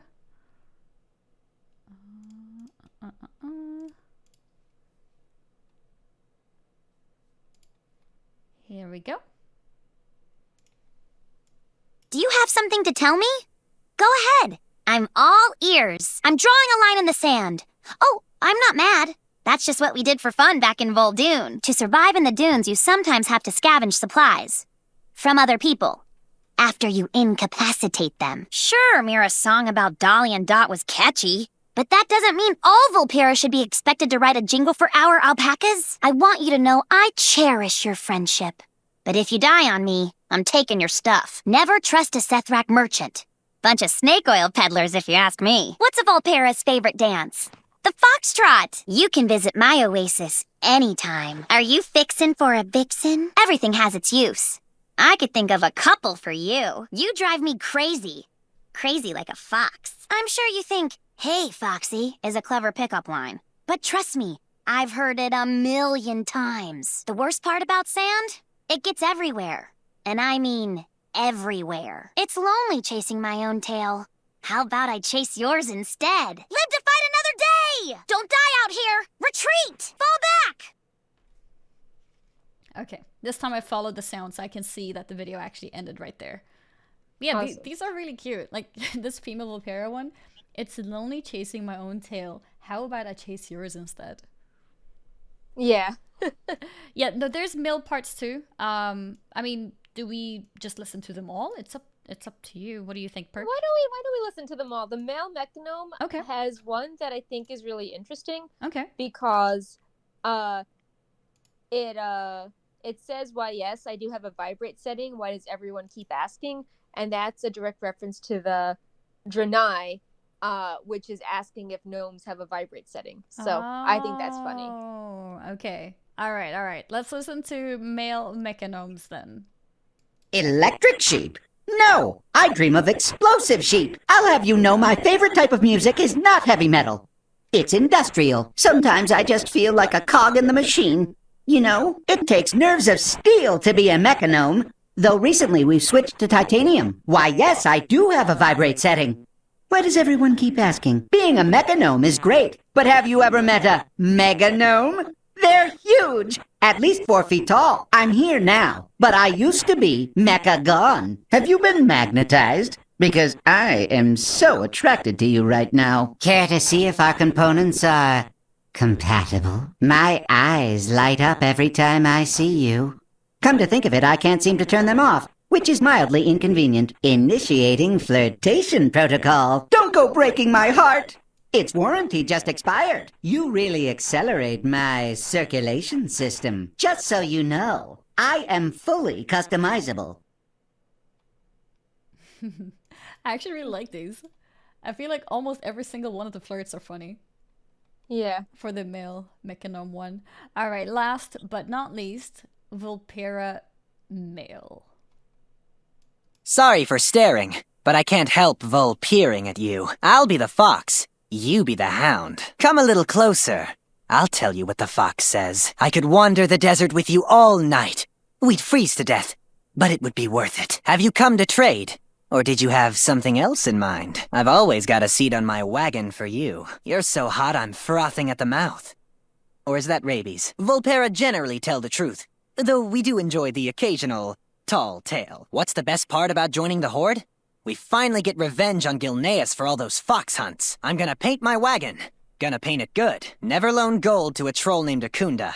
When you try to collect, they'll insist you gave it to a different Akunda. Not every Vulpera makes their home in the dunes. Some become pirates on the high seas. We call them quitters. Can I mix you a drink? I've got a fire flask, Renishu stomach acid, spoiled alpaca milk, and... Hey! Where are you going? The Vulpera are survivors. We don't give up. We don't stop. We work harder. There it is. That's all of the jokes and flirts of the new allied races. Yep. Wait, I just noticed I've got some dances too. We could quickly check those out as well, since Yeah, we're I want to talking do about some allied dances races. as well. Mm-hmm.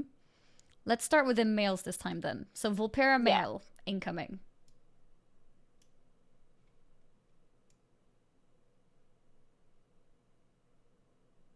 Oh, I don't think these files actually have sound, so it's completely... Yeah, it's fine. Yeah. That's the Vulpera male dance. And then we have Vulpera female.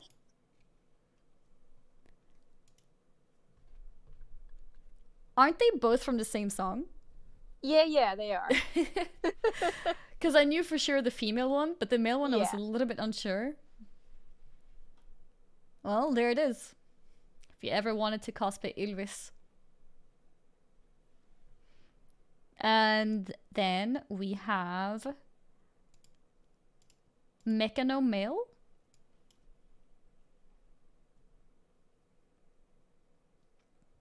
The Vulpera ones were from the song What Does the Fox Say? Yep. And then we have Mechanome female.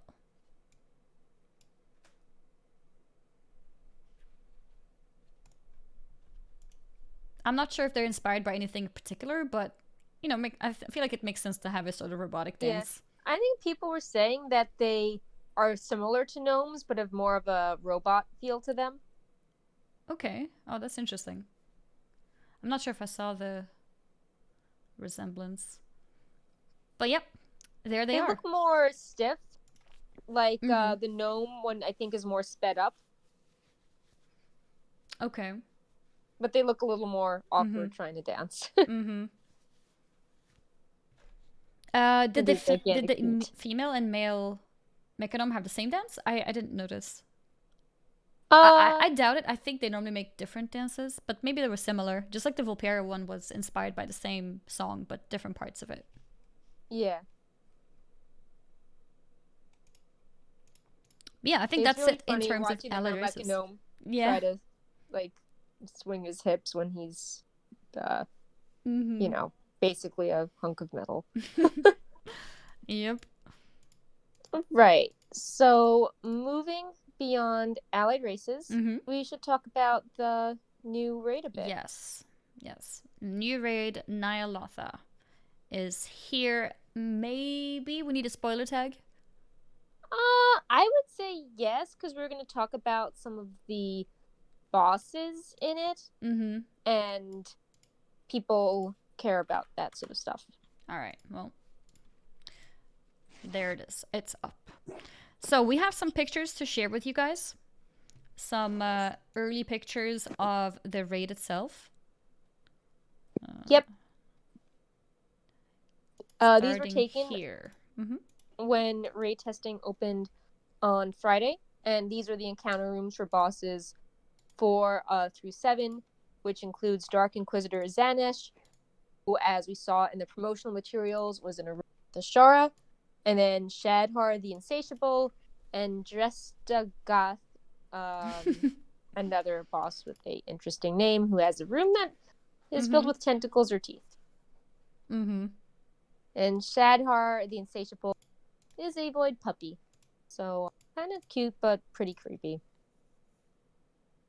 People really like seeing these pictures when I share these on Twitter and Facebook. Better than you kind of half disappeared there.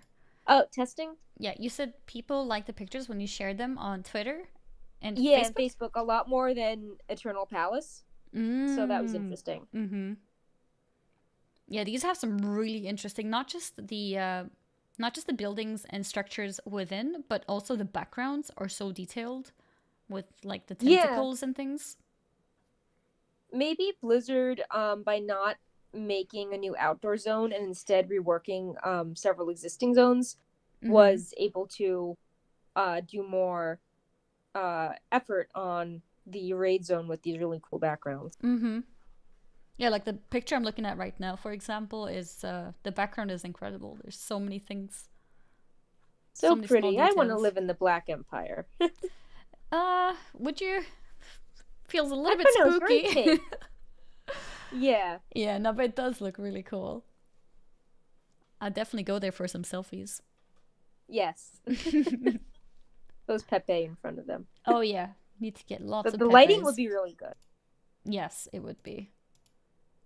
So, obviously, inside the raid is N'Zoth, who is also very surprisingly pastel. He is a gigantic purple blob with many eyes, and I think we're going to show this, but he has several custom animations where his base turns fiery and his eyes are orange. Yes. And another animation where he has purple flames and his eyes also turn purple. Mm-hmm. So that looks really cool. He's bigger than the other old gods. So that could maybe be a way to distinguish him in a specific phase, maybe, during the fights? Yeah. Also, maybe there are different sanity levels. So maybe when you lose sanity and you're more under the grasp of N'Zoth, you see it different. He looks different. more welcoming to you. There aren't very many fire abilities in the fight, so not sure how that will show up. Another thing that was interesting, I don't know if we have a picture of this, was to get a sense of how big he is. There was an old map that was added in the data. We think it was developed around 8.1, but only visible now. And we see that N'Zoth was actually connected to Nazjatar, and he's got so many tentacles, tons of protective flesh, and he's basically bigger than the zone, and he's also basically on top of the Maelstrom, eating its volatile powers, so that's not very good. Wait, he's bigger than Nazjatar? Yeah, if you look at the link post, if you go down to that sort of gray splotchy image at the bottom, the colorful part is Nazjatar, but the gray thing with the tentacles is N'Zoth. Okay, I missed this picture. I'm gonna add it. All right. Let me show it to you guys. I had the picture where it was comparing the size to a human. Yeah. When you see this map, you're like, whoa. But yeah, with this map, it looks even bigger. Yes. There it is. So the bottom one with the colors, that's Nazjatar, and the top one is the gray is N'Zoth. Right, and Huh. you can see that his tentacles are going into that circle that has the blue ring and the brown ring, and that's the Eternal Palace raid. Mm-hmm. So, and I mean, basically, this just confirms that, there were chains in other places and they've been loosened. And maybe this was the final chain, and it explains why he's been growing in strength. Mm-hmm. If Najatar is by the former Well of Eternity and Maelstrom, and N'Zoth is gigantic and is there as well, so he's like feeding off of these harmful energies and growing. Yeah. And it's like his protective body is basically covering, it's the size of a zone. Yeah.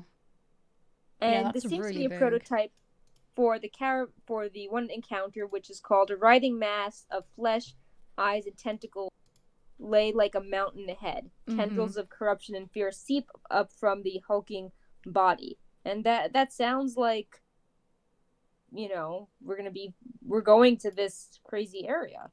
Yeah. So we still don't know. There's still a mystery that in Chronicles, N'Zoth was located way to the east of Najatar, and now he's sort of on top of Najatar. And we don't exactly know how he moved there, but it seems that he is sort of growing on top of the Maelstrom, so maybe he just was gravitating towards the harmful energies and gradually moved over time, or as prisons got loosened, maybe he shifted location. Still don't know a lot about him, but it's interesting that Blizzard did not want people to see this as we were in Najatar. Mm-hmm. Yeah, that is really they didn't want interesting. people to see the size, or like, Uh-huh. I guess, confirmation that N'Zoth was actually there. Right. Yeah. I saw somebody in the chat say banana for reference. So here's a banana for size reference. So he's about 3 times a size of a banana. He's roughly. Almost as big as Brightpaw. Almost as big as Brightpaw, yeah. Yeah, yes. That's it. So Brightpaw would be a better point of reference. He's like 0.9 Brightpaws. Yeah, but I did find the other picture also quite interesting. Is that still accurate then? The one where it's compared to the other models? So, I mean, I think that the in-game models are one thing, because if it was truly to scale, it would be a very boring encounter for Melee. You would just be, like, only seeing someone like N'Zoth's toenail. Yeah. But that's a good point. So, of course, when we're actually fighting, like, we can't fight something as big as Najatar. So the boss itself will have a smaller model, and that one is as big as this. Right. Gotcha. Although it seems that we'll be fighting different parts of N'Zoth, I guess similar to the Deathwing encounter. So maybe we're fighting through all his protective layers, and we finally get to his brain, his core at the very end. Yeah, that would make sense. So maybe we first do fight his toenail. And then we zoom in. Another interesting thing, we've got 2 mounts related to N'Zoth. These still seem to be placeholders. One is the Nyalotha All-Seer, and the description is to find him, drown yourself in the circle of stars. And it's this jellyfish with many eyeballs on it. And it looks like some of the creatures we saw in Najatar, just not mountable. Yeah. There it is.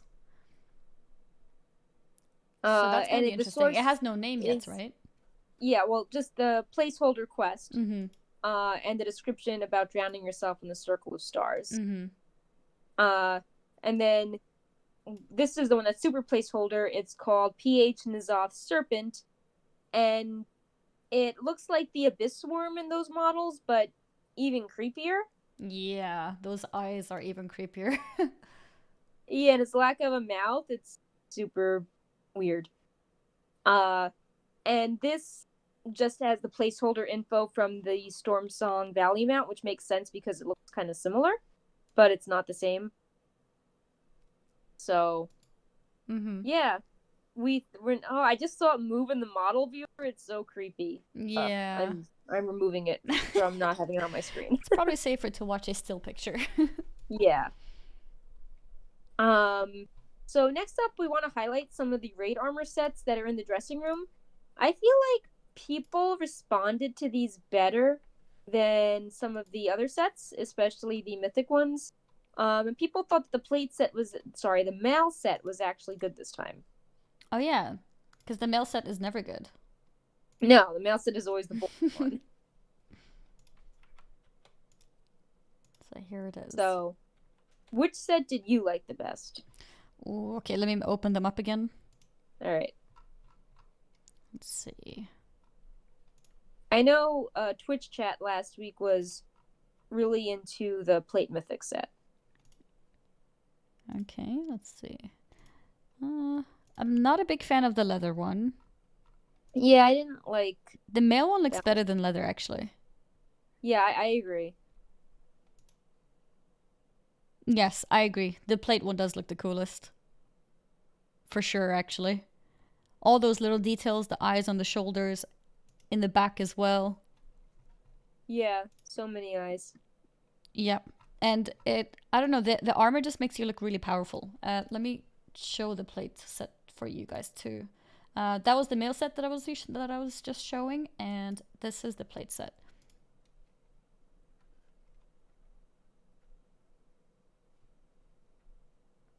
And it's a slideshow. Once the mythic pops up, you will know.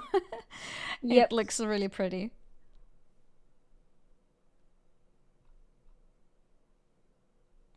The cloth one is kind of boring, I think. I mean, it's still a cool color with the purple, but I don't know. I guess it just didn't look that special somehow. Yeah, the eyeballs aren't as over. Yeah. Okay, the plate one is not showing the mythic one. Let me open it specifically. Oh, there it is. There it is. Yeah, so this is... I agree with this one being the best set in this list right now. Yeah. Mail looks alright too. Leather is just a bit off from the rest. Yeah, I don't know. It just... It doesn't look mythic. It looks heroic. Yeah, the helm looks also creepy, but not in a wearable creepy way. It's like, mom, I'm a head that's going to devour you with no eyes. Yeah, this is the leather piece, or the leather sets. Oh, that's a good point. The leather one seems to be robes, meaning that's what rogues have to wear too. I feel like the leather set reminds me of a fish, and I don't really associate leather wearers with fish. Like, yeah. I think leather wearers are like agile, and I remember of the N'Zoth fish flapping around, and it's like, I don't know if I want to be a fish. Yeah. And then last but not least, I'm not sure if I showed the cloth one, so I'll quickly show a slideshow of that too. All of these sets are in Wowhead's dressing room, as well as the weapons. A lot of people didn't really like the weapons, so I figured we could skip them because, we have so many images, but it's a lot of, standard weapons that have eyeballs on them. If you like old gods, they're cool, but if you don't like eyeballs, you're kind of out of luck. But they match the armor really well. Yeah. So. Yeah.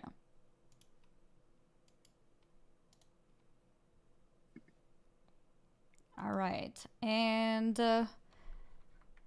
something else that's interesting in the raid, before we move on to other topics, are pictures of Rathian as a dragon. Yes. An altered dragon. So he's all grown up, but then he gets into trouble. Yes. So he helps us getting the legendary cloaks, to keep us safe from not being corrupted. But then he somehow manages to get corrupted, it seems. And so the here description, he is. He is the first boss in the raid called Rathian the Black Emperor. And it's despite all his schemes, Rathian could not avoid succumbing to the madness that claimed his father. With his mind corrupted by N'Zoth, the Black Prince is a force of unbridled hatred, capable of annihilating all who oppose him in blood and flame. Which sounds really sad. Yeah. But then, if you look at the encounter journal, when you look at the abilities for N'Zoth, you see that he is talking about, he's present in one of the encounters, talking about assisting you as well as his cloak. Yeah. So it sounds like we may actually be successful in removing the corruption. Yeah, so I see Rathian, Anchor of Sanity, channels a field of willpower, periodically restoring the sanity of players within X amount of yards. Rathian's presence empowers players to utilize their legendary cloak. So, seems like he's recovered, which is good, because he's a really interesting character. He's one of the few members of the Black Dragon Flight left, and he's always really fun when he shows up and pretty chaotic. And he finally grew to adulthood, so he was always, like, back in Warlords with Draenor, he was a baby whelp when he was in dragon form. So now he's I a think big even dragon. though in human years he'd be a toddler, he's all grown up in dragon years. But that'll be interesting to see. I hope he survives the raid. It'll be interesting to see how he gets corrupted, because he helps us so much with the legendary capes and taking us through the horrific visions, and has a plan to involve Uldum. And then there's a lot of data mine broadcast text, as we'll get to, that he is a part of too. But yeah, while we're also here, some of the other notable bosses in the raid, the Hive Mind is a boss. I don't know if that is a cheeky reference to the Hive Mind mount. Vexiona, who you may remember from past questing and past expansions, is also a boss. Rodin, who was a Titan in Throne of Thunder raid, yeah, I remember, is also back. Okay. And then Il'gynoth Didn't he have is an back achievement? with another set of whispers. Wasn't he supposed to be hard? Yes. I remember. So those are all. We have some whispers that we'll cover in a little bit as well. But on a lighter note, there were three models that didn't really fit in anywhere that I thought were interesting that we should briefly touch upon. One was the alpaca mount, which has a really cute mount special. There it is. These have been teased since the 8.3 ptr, when they were part of an encrypted secret, and they look adorable. So yeah, they look so goofy. Yeah, I wonder where we're gonna get these from. I wonder, maybe I don't know. I mean, there's so many tints, so probably not collector's edition, but I don't know. They look really fluffy. In what kind of environment are alpacas? Well, they were from Vol'dun, so a lot of people assumed they would be Volpera. Yes, of course. Well, with all these new Oldham things happening, maybe it could be something Oldham related? Oh, that would be a good idea. Because there's 2 new factions as well, so maybe some could be rare drops from the zone, something could be a rep zone. I like that idea. They're so cute. They're so fluffy. Yeah, they're really fluffy. And the other 2 models, we have an Akir mount, which is like the B mount, but really evil. Yeah. So, really creepy. Yeah, it's a very creepy bee. But looks really cool at the same time. And it is similar to the B mount in terms of model, right? So it's a very cool model. Yeah, and it's also interesting because the correct name is an Akir, and a lot of these, there's a lot of references to different allies of the Black Empire finally returning, and the Akir is one of them, as also the Mantid Swarm that was teased in Mr. Pandaria. They are coming back as well to claim Pandaria for N'Zoth. So having this, all these insect races are coming back to fight for him. Yeah. Maybe that means we'll get some kind of Pandaria modeled or Pandaria inspired model things too. Yeah, that would be cool. Maybe they could reuse a lot of the assets from as to Pandaria that weren't maybe a cool new used or anything. serpent. Oh, yeah, actually, I didn't put this in the notes, but there is a pink serpent coming. Really? Yeah, Well, there we go. Let me just toss this into the notes quickly. Uh-huh. I totally forgot about it. Yeah, I feel like we're Wowhead, getting new Oldhim things and new Pandaria things would then also make sense. Yeah. So, hold on. Where is it? There we go. Okay. Notes. Okay, I added the link to the pink serpent. Okay, let's see. Oh. And this was added in the 8.3 patch? Yeah, this was added Thursday night with all the Death Knight stuff, but Cool. I kind of forgot about putting the notes when you're looking at the Death Knight things. Yeah. Wait, let me add this so you guys can see it.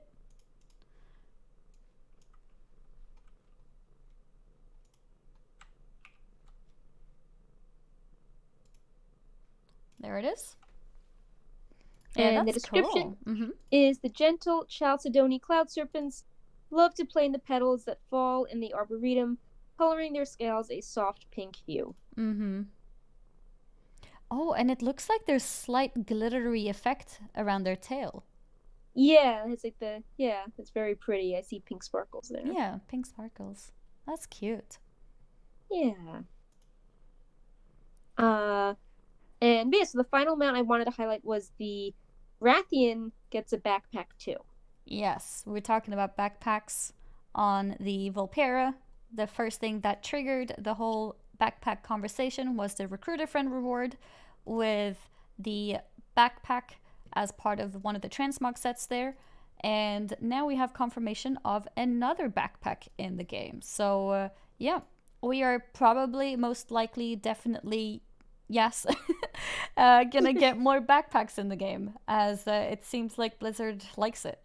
And what's cool with these backpacks is that they're basically a part of your cloak slot. So it's like a regular gear, but it's a backpack instead of a cloak.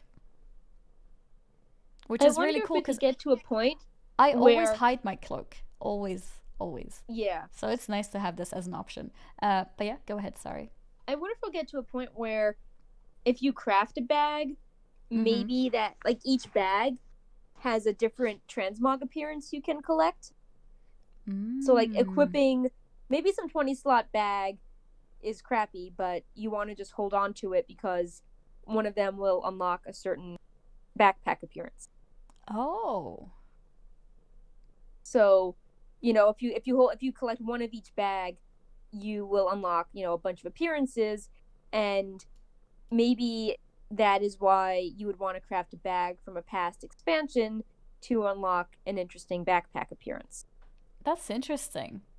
It sounds a little bit more complicated than what transmog is right now, since the bag itself wouldn't have a look in the same way. But yeah, that is definitely interesting. Maybe it could be a separate achievement. If you spend all this money creating a Burning Crusade bag that takes difficult mats, at least you'll get a cool looking, Outland backpack you can show off. But yeah, so this next part is going to be a lot of lore and story spoilers. So we should probably put a spoiler tag up for these. Yeah, it's up. We got it.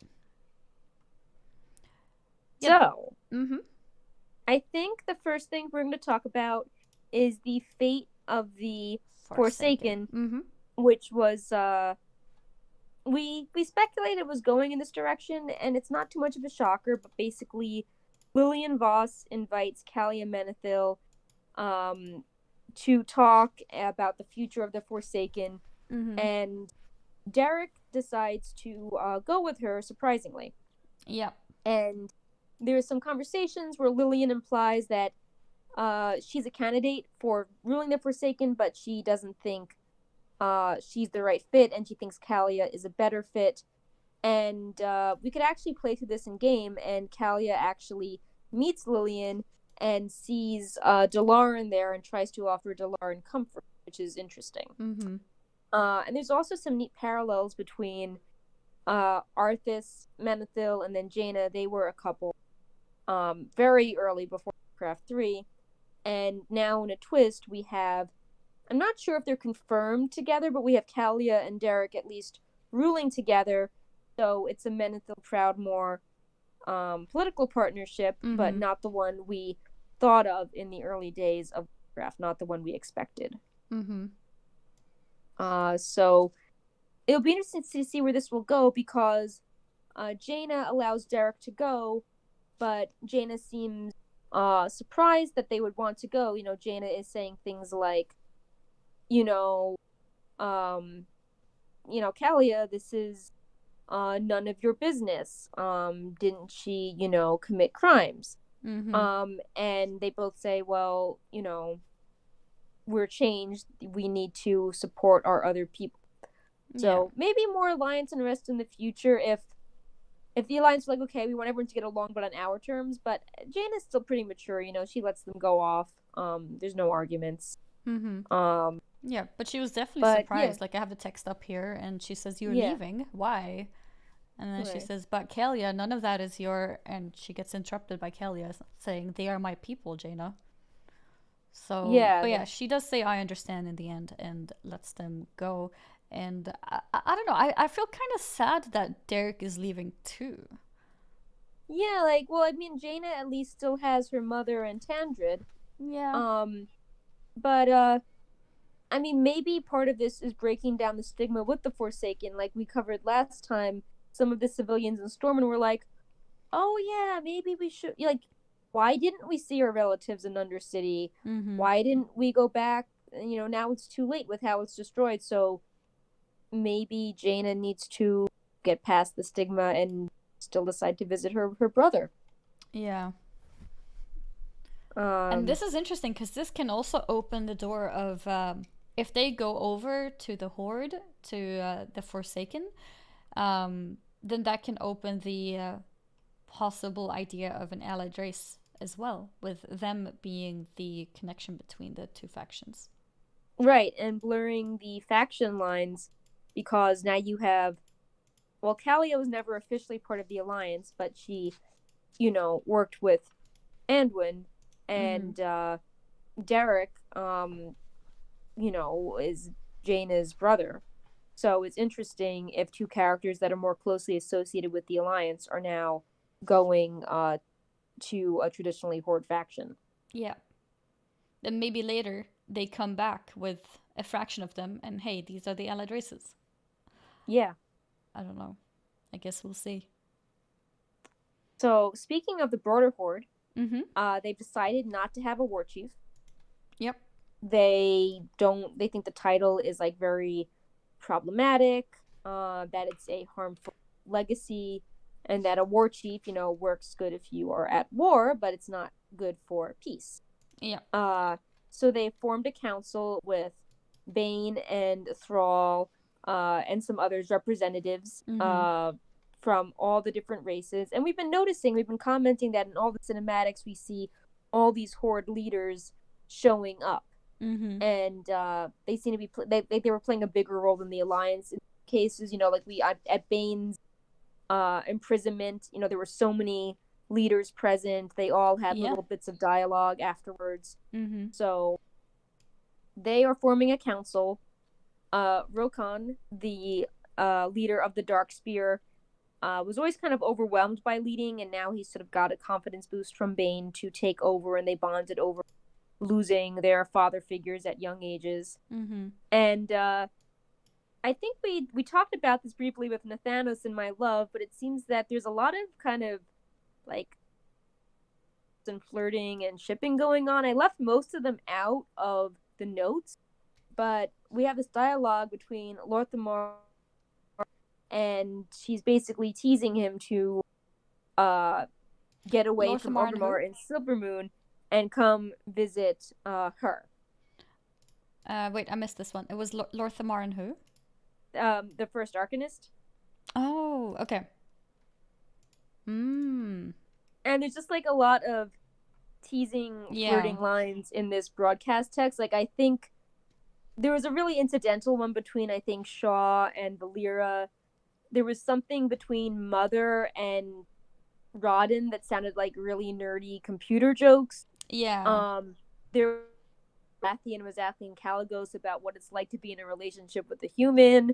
We've got Nathanos with my Oh, love. We've got yeah. these two. And Yeah. I'm just like, why is everyone suddenly like getting, other than like Derek and Kalia sort of are implied that they're traveling together now, and so it's Interesting. I don't know. It's interesting. I don't know if Does that mean it's time for a new generation soon? yeah, maybe time for a new generation, or Yeah. WoW is seeing how, people like pairing everyone up in other games or other types of media. So they're trying to form some allegiances as well in WoW, or maybe since the battle is over, people are celebrating and there's more levity. But it's definitely interesting how there seems to be so many of these dialogue options in 8.3. That's really interesting. Yeah, it's a good point. And Talanji is still absent. Yeah, we still don't know what she's doing. Yeah, What so does she think we've of all got this? Lord Thamor flirting, but we don't have Talanji dialogue. So to me, that's very curious. Uh-huh. Yeah, and another thing I've been seeing, I mean, besides the flirting, that while the Horde Council is working together, there's almost splinter groups that are fragmenting off. So you have, like Lillian, Kalia, and Derek involved with the Forsaken, and then you have kind of the Horde elves growing closer and supporting each other, the Blood Elves and the Nightborn.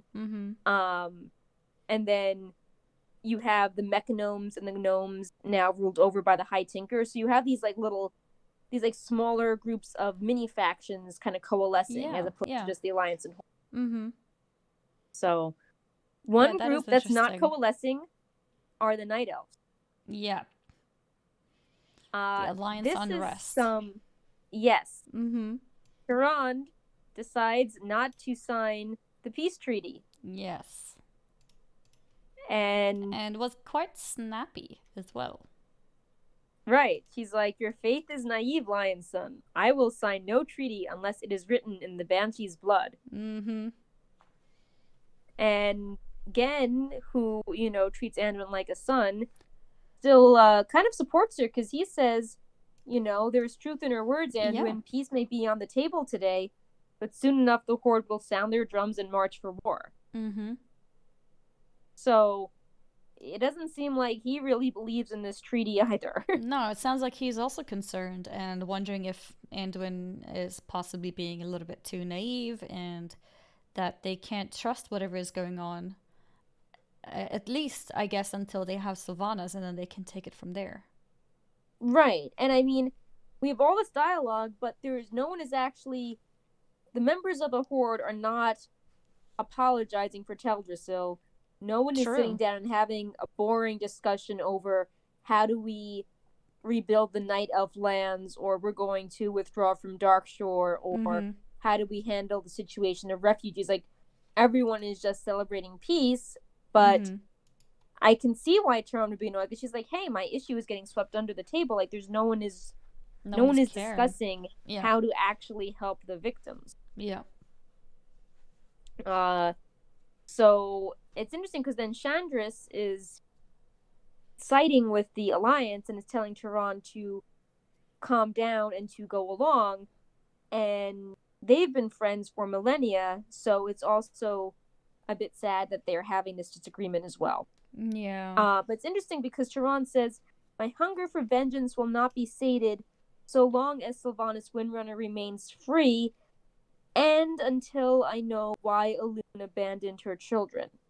Which could also tie into some sort of, cosmic forces, death-themed expansion if Elune was being thwarted by a larger force. Like, maybe Elune is imprisoned or not at full strength, and that's why Teldrassil is not fully protected, and that's why there was so much death. So, yeah, it's gonna be interesting to see what kind of actions she'll take from here. yeah, I could see this leading to a splintering where the Night Elves and Worgen, again, Yeah. going with the idea of like the little mini factions, are forming their own little alliance, but aren't really they're skeptical of other things. I feel sad for Anduin because he doesn't really have a family. I guess Jaina is back, but Gen was sort of this advisor, father figure to him, and if Gen disagrees and goes off with Turan, then Anduin is sort of once alone again. He doesn't really have a lot of mentors. Yeah. So just feeling sad. Yeah. And just since we're here, just not as earth-shattering as other broadcast text, but wanted to touch upon Mechanomes.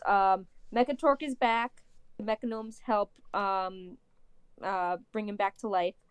They think about making him into a perfect robot, and they're like, no, we want him to be himself. Don't get rid of his empathy, his creativity. And they bring him back to life.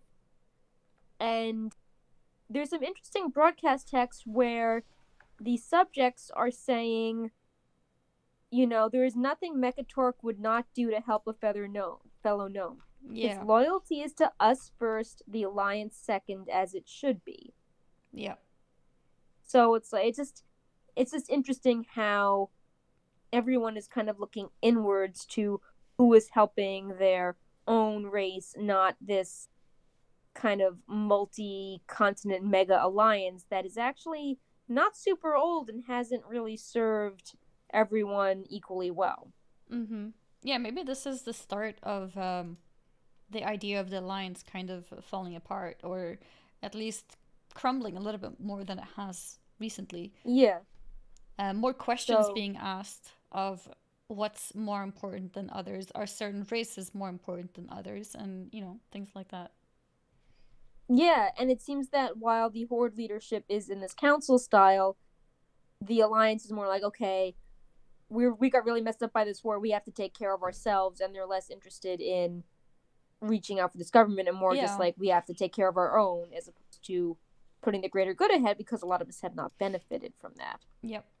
Yeah, exactly. So it'd be interesting to see what happens with the gnomes, because I never got the impression they were really in love with Teldrassil.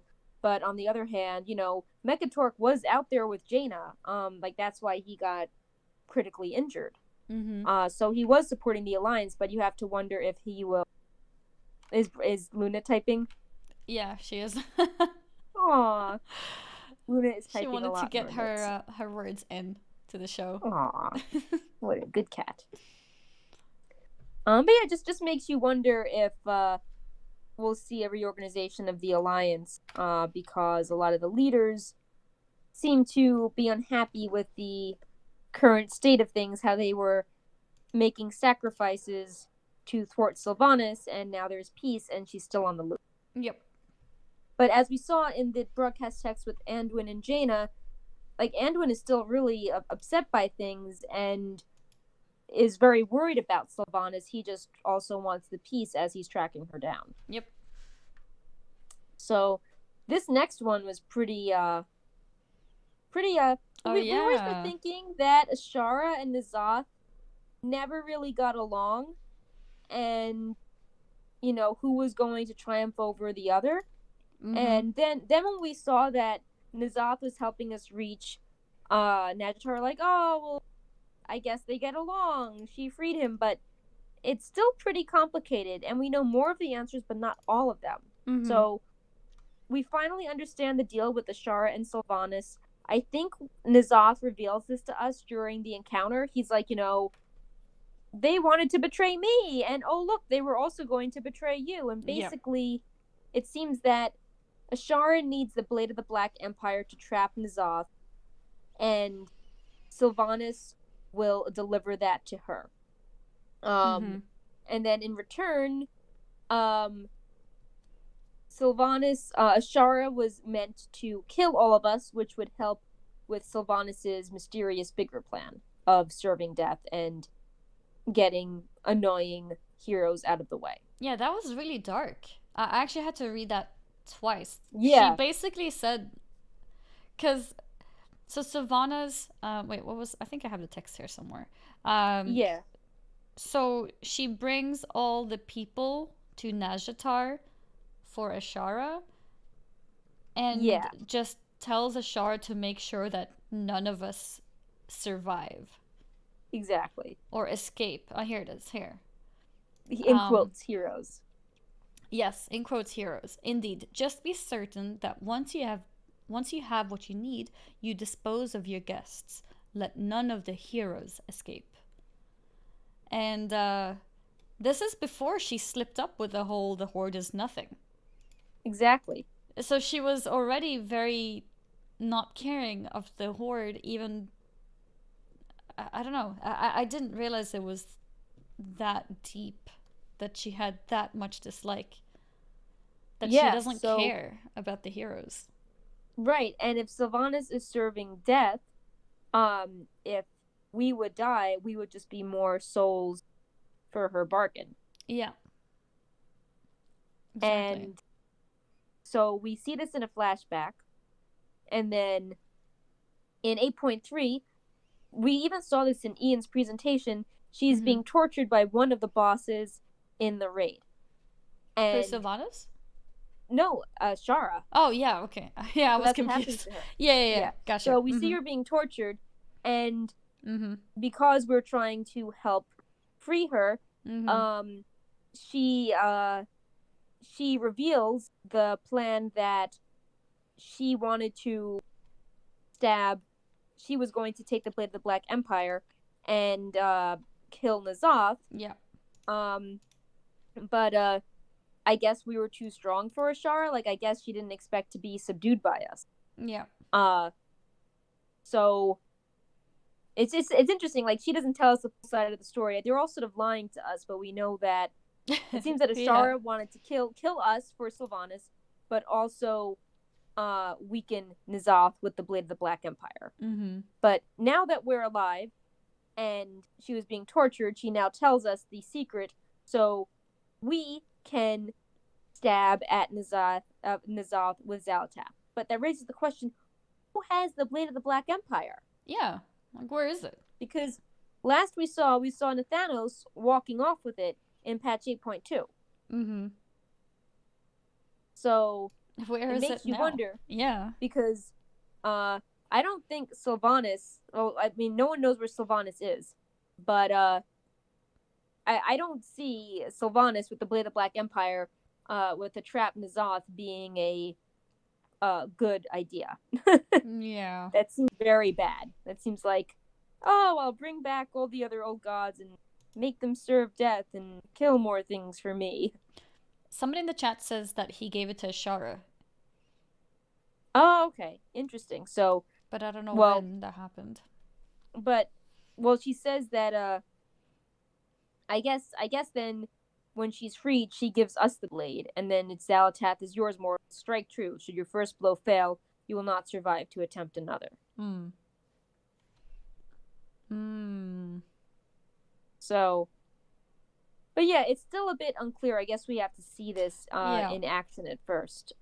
But yeah, but everyone's like, oh, is Ashara going to be like Illidan 2.0, who does, is a fun character even if they're doing questionable things, and then they have this weird redemption arc where they play both sides, but then they actually are on the good side. Like, I don't know, I think Ashara is a really fun character, so I wouldn't mind seeing her sort of just being chaotic in the middle and doing everything to serve herself, and sometimes it works out in your favor and sometimes it doesn't. But she's very charismatic. Yeah. As we saw as soon as we entered Nezhatar. Yeah, like she just is more fun to follow than honest, I feel. Yeah. Like, at least with the Ashara, you're like, oh, she has her wine glass, she's a gracious host. She's always very pleasant.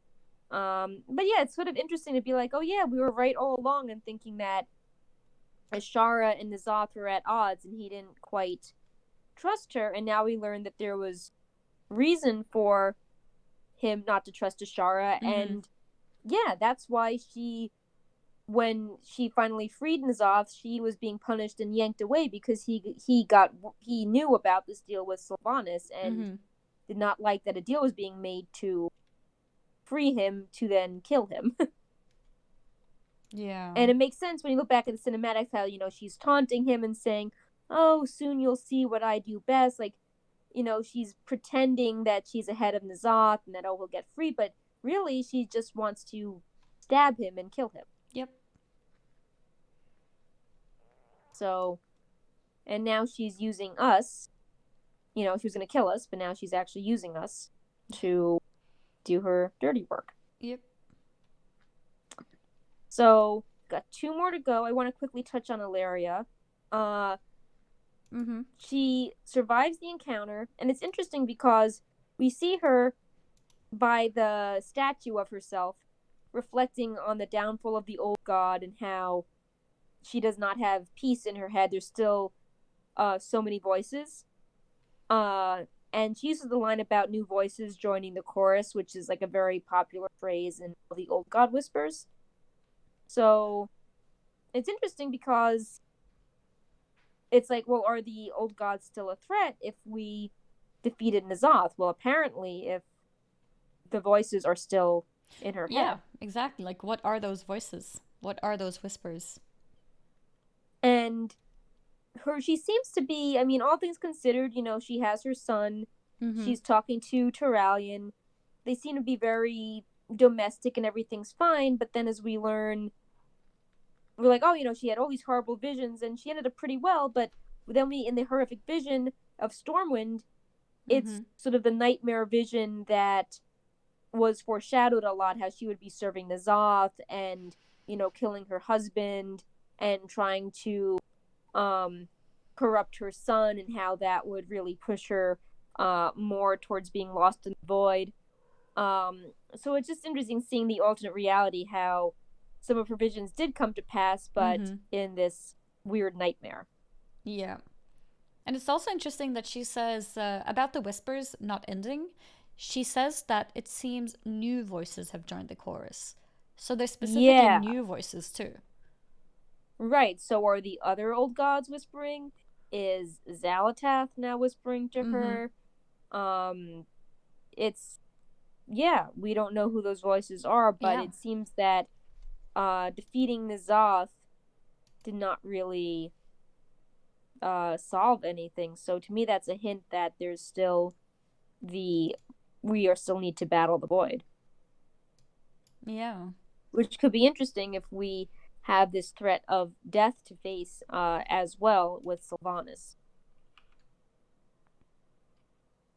So, time for the final whispers. Yeah, speaking of whispers.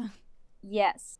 Il'gynoth has 7 new lines, and I need to make a post analyzing these because they're cool, but there's just been so much stuff going on.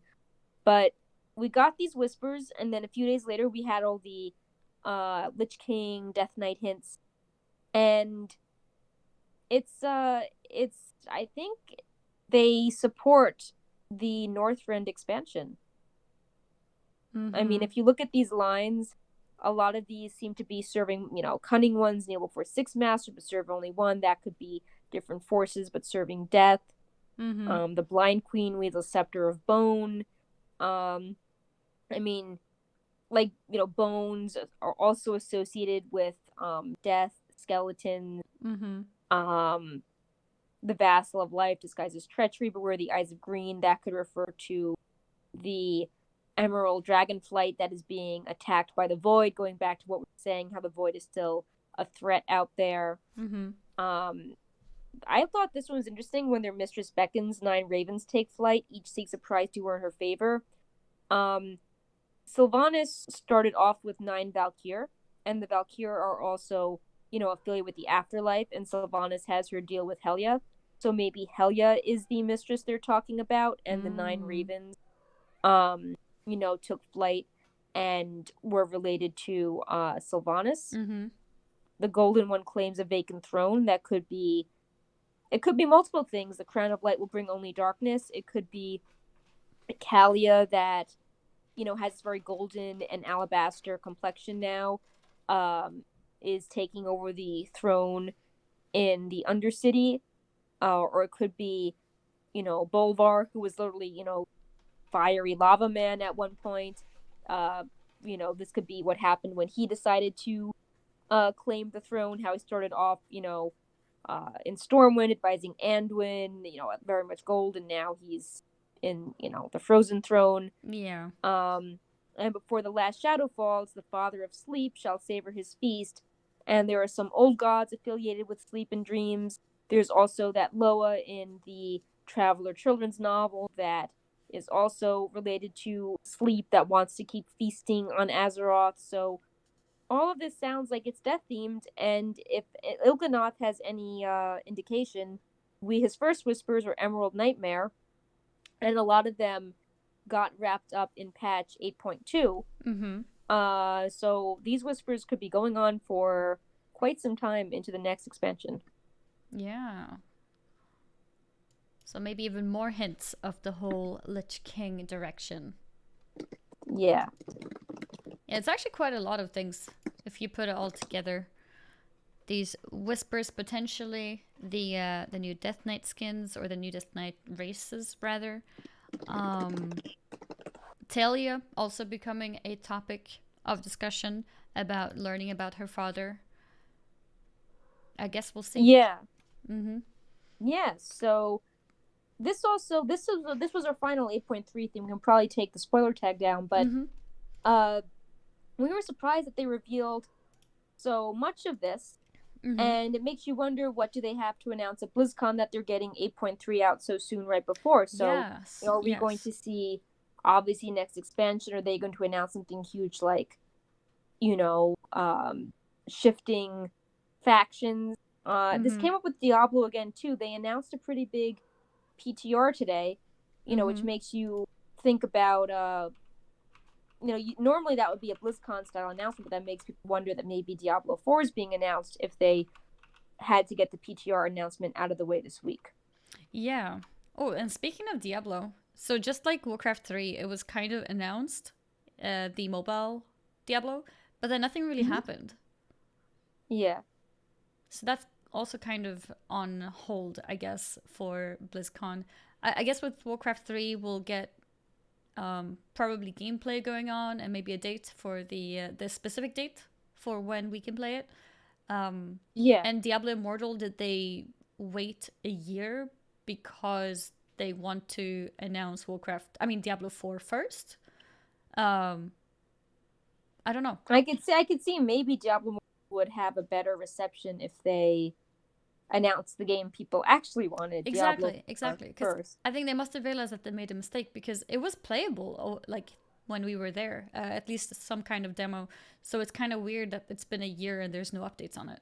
I didn't really look into it, but they did preview an Arthas statue and some other, like the Turon model, the Thrall model, Antonidas at China Joy. And it was very difficult getting confirmation. There was no articles on it. It just was like images. Okay. I have to wonder if maybe there is information about Diablo Immortal in Asia, but it's hard with the flow of information to have that news break in the West. Like I nearly never covered. I was about not to cover the Turon and Thrall models because I couldn't get official confirmation. They turned out to be real. So who knows if there's other information floating around on message boards that just doesn't make it across the ocean, that people aren't looking at. Yeah, that's interesting. I guess we'll see. But yeah, I was expecting a lot of these things that were introduced now in the 8.3 PTR to be out now already. I expected that to be part of a BlizzCon panel. So does that mean it's going to be very, very little 8.3 coverage? No 8.3 coverage at all? Does that mean that we're going to get more extra coverage on 9.0? Or what does it mean? Yeah. And also, what's the timeline for 8.3? Because, normally Blizzard has been doing patches in January, and it makes some business sense because everyone has more time to play.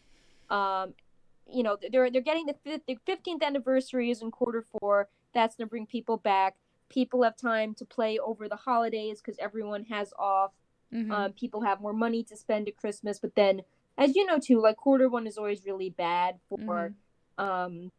making money. People want to save. Mm-hmm. So, and Blizzard always tends to drop these patches in January, maybe to lure people back. So we saw that with the Nighthold.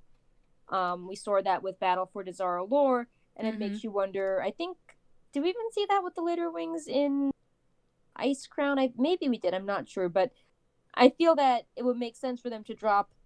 They would want to drop this 8.3 in the winter at the start of 2020 because they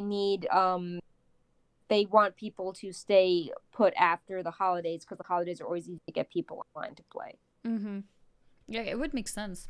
But Yeah. then the question is, can they wait for that long? Well, well, in their next topic, maybe they'll drop some classic news because we've learned in the last week too that they're okay with kind of playing fast and loose with the 6 phases. So originally they were going to have 6 phases with a bunch of content coming in each phase, and now they're saying, oh, actually, Dire Maul will be coming October 15th or 16th if you're in the EU. Yeah, that's actually a good point. So maybe they're more likely to split things up a bit more. Yeah, so maybe in the winter we would get the honor system because I know a lot of people, are commenting on Wowhead that, oh, I was into the honors. I was playing classic, but I'm taking a break. But as soon as the honor system goes live, I'm going to, grind again. So, yeah. But yeah, so that was also announced as part of this WoW content update. We learned that Dire Maul's coming, and it's not just a dungeon with new loot. It's also the Paladin and Warlock mounts, Kelsarar, access to more Librams, the highest rank of Mage Warder, and more world buffs via the Tribute run.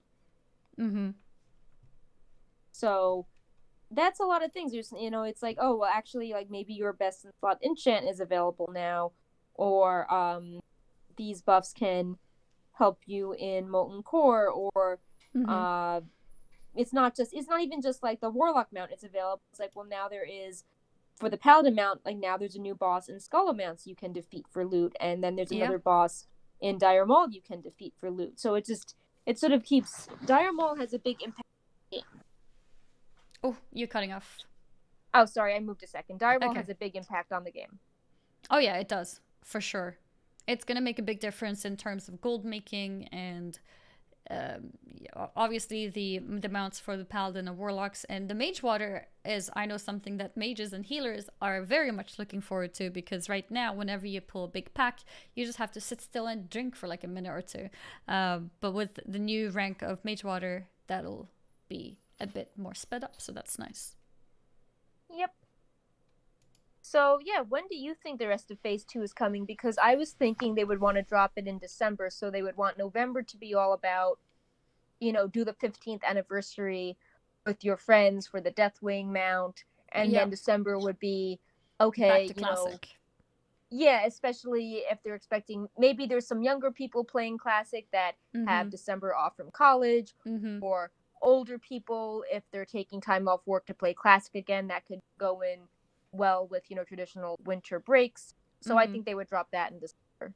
I think so too. I think it makes sense with Blizzard or BlizzCon being so early in November, and then keeping the November month for a lot of the main retail games, and then in December possibly maybe dropping both Warcraft 3 and the classic dungeon. Yeah. So when things calm down from the 8.3, then there's other things to do, basically. Yep. I think that would make sense. So, yeah. So, that's around our... That is actually a wrap-up. Yeah, that's a wrap-up. That is a wrap-up. It was, I think, a slightly longer show because there were a lot of things to cover, and honestly, there's even a lot more. So if you're interested in any of the topics, you can click on the Wowhead stream, which is going right now on wowhead.com, with all of the links to all the different topics that we've talked about, and read more or see more of all of the updates, because there's a lot of models in portraits. No questions being... We tried to read chat. If you have any question, you can try to post it. yeah, we try our best. Sass is not here, so we Yeah. don't have a collective way of keeping track of them. You were saying, sorry. Oh, I was just saying that, we try to find the most interesting things for the show because, no one wants to hear someone just read broadcast text for an hour and then you're like, okay, what's the 5-minute TLDR? Like who died? Yeah, exactly. Yeah, So yeah. There's a lot of new things at all times, really. And with Wowhead Weeklies, what we try to do is, cover the most important ones that might be of interest to most people, and then people can go ahead and look into those topics or look up other things too. Yeah. Oh, yes. Aegis is wondering what happened to the Bengal tiger. So we learned the details behind it, but basically, the person that contacted us asked us not to make them public at the current time. So the post is deleted? Yeah, the person asked us to just they didn't realize people would be so into it and asked us to remove some of the information as well as some posts they were making, kind of highlighting it. They were asking us to sort of tone that down because they didn't realize the reaction would be as big as it would be. Okay, I see. So yeah. we were respecting their wishes, and yeah, that makes sense. That's it for now. Yeah. Mrs. Alien Rope is wondering when Wowhead is doing a virtual ticket giveaway. I'm not sure if this is something that's been announced. No, we didn't announce anything with giveaways yet. Okay. We do have some to give away, but we have not started them yet, and I have been talking to Sats about them. But we're hoping to run a few each week, but have different ways to enter because we know people like doing things for achievements that are playing BFA, but that's not going to work with our classic audience, so we're trying to do something interactive for them as well. Gotcha. And any news on the Wowhead party? Another question. Yeah, we've been posting a lot about it actually since the spring. We are working with Calm Before the Storm this year. So this year it's Calm Before the Storm powered by Wowhead. We donated a lot of money to support it as a sponsor, and we've been also heavily promoting the Kickstarter and contributed many pins and prizes to the Kickstarter, which was really successful. We decided to partner this year because with the changing landscape of Blizzard, it just makes sense that there's so many corporate organizations trying to put on parties, and it makes sense for the community groups to help each other and work together since we have very similar missions. Yep. And like Twitch does something, Discord's done something, like different computer groups do something. There is VIP only parties, so we just thought that we could focus on our community roots and put together something celebrating all the different fans that are so talented at Blizzard. So we'll be working together with that. We will be having a large meet and greet. We will be having panels. We will both be participating in the panels in different ways. We have our prize wheel is back for the backers of the event. So yeah, it will be in the same place as last year. We will keep reminding people of the event as it gets. It will be a pretty similar setup, but we actually have the front rooms this year as opposed to the back rooms. So it will be easier to find. Okay, cool. Awesome. Yeah, I'm excited. It's soon, just a couple weeks away. Yeah. Okay. So that's a wrap up for today. So hopefully that was okay with us answering questions. May have missed some since we don't have the help of Sass, but hopefully in the future soon he can come back and be well, which is more important. And then we can, continue doing the things that we have always done. But we did try to read as much as we could as we were going on with the show. And we will see you all next week, same time. We're doing this. We're doing the Wowhead Weeklies on Mondays now. Similar reasoning to last month because of Twitch promotions kind of coming in the way on Thursdays. So for this month, we will be doing Tuesdays. And Tuesdays, yes. So this month we will be doing the Wowhead Weeklies on Mondays. That's gonna be the plan. So yeah, hope to catch you all next Monday then. Yep. All right. So no bright No paw. high five because Perk is not here. I'll high no five high myself. five and no bright paw. So. We'll see you all next time. Take care, everyone, and thank you so much for all of the support. And we'll see you next time. Yep. Have a great week. See Yes. ya. See ya. Bye-bye. Bye.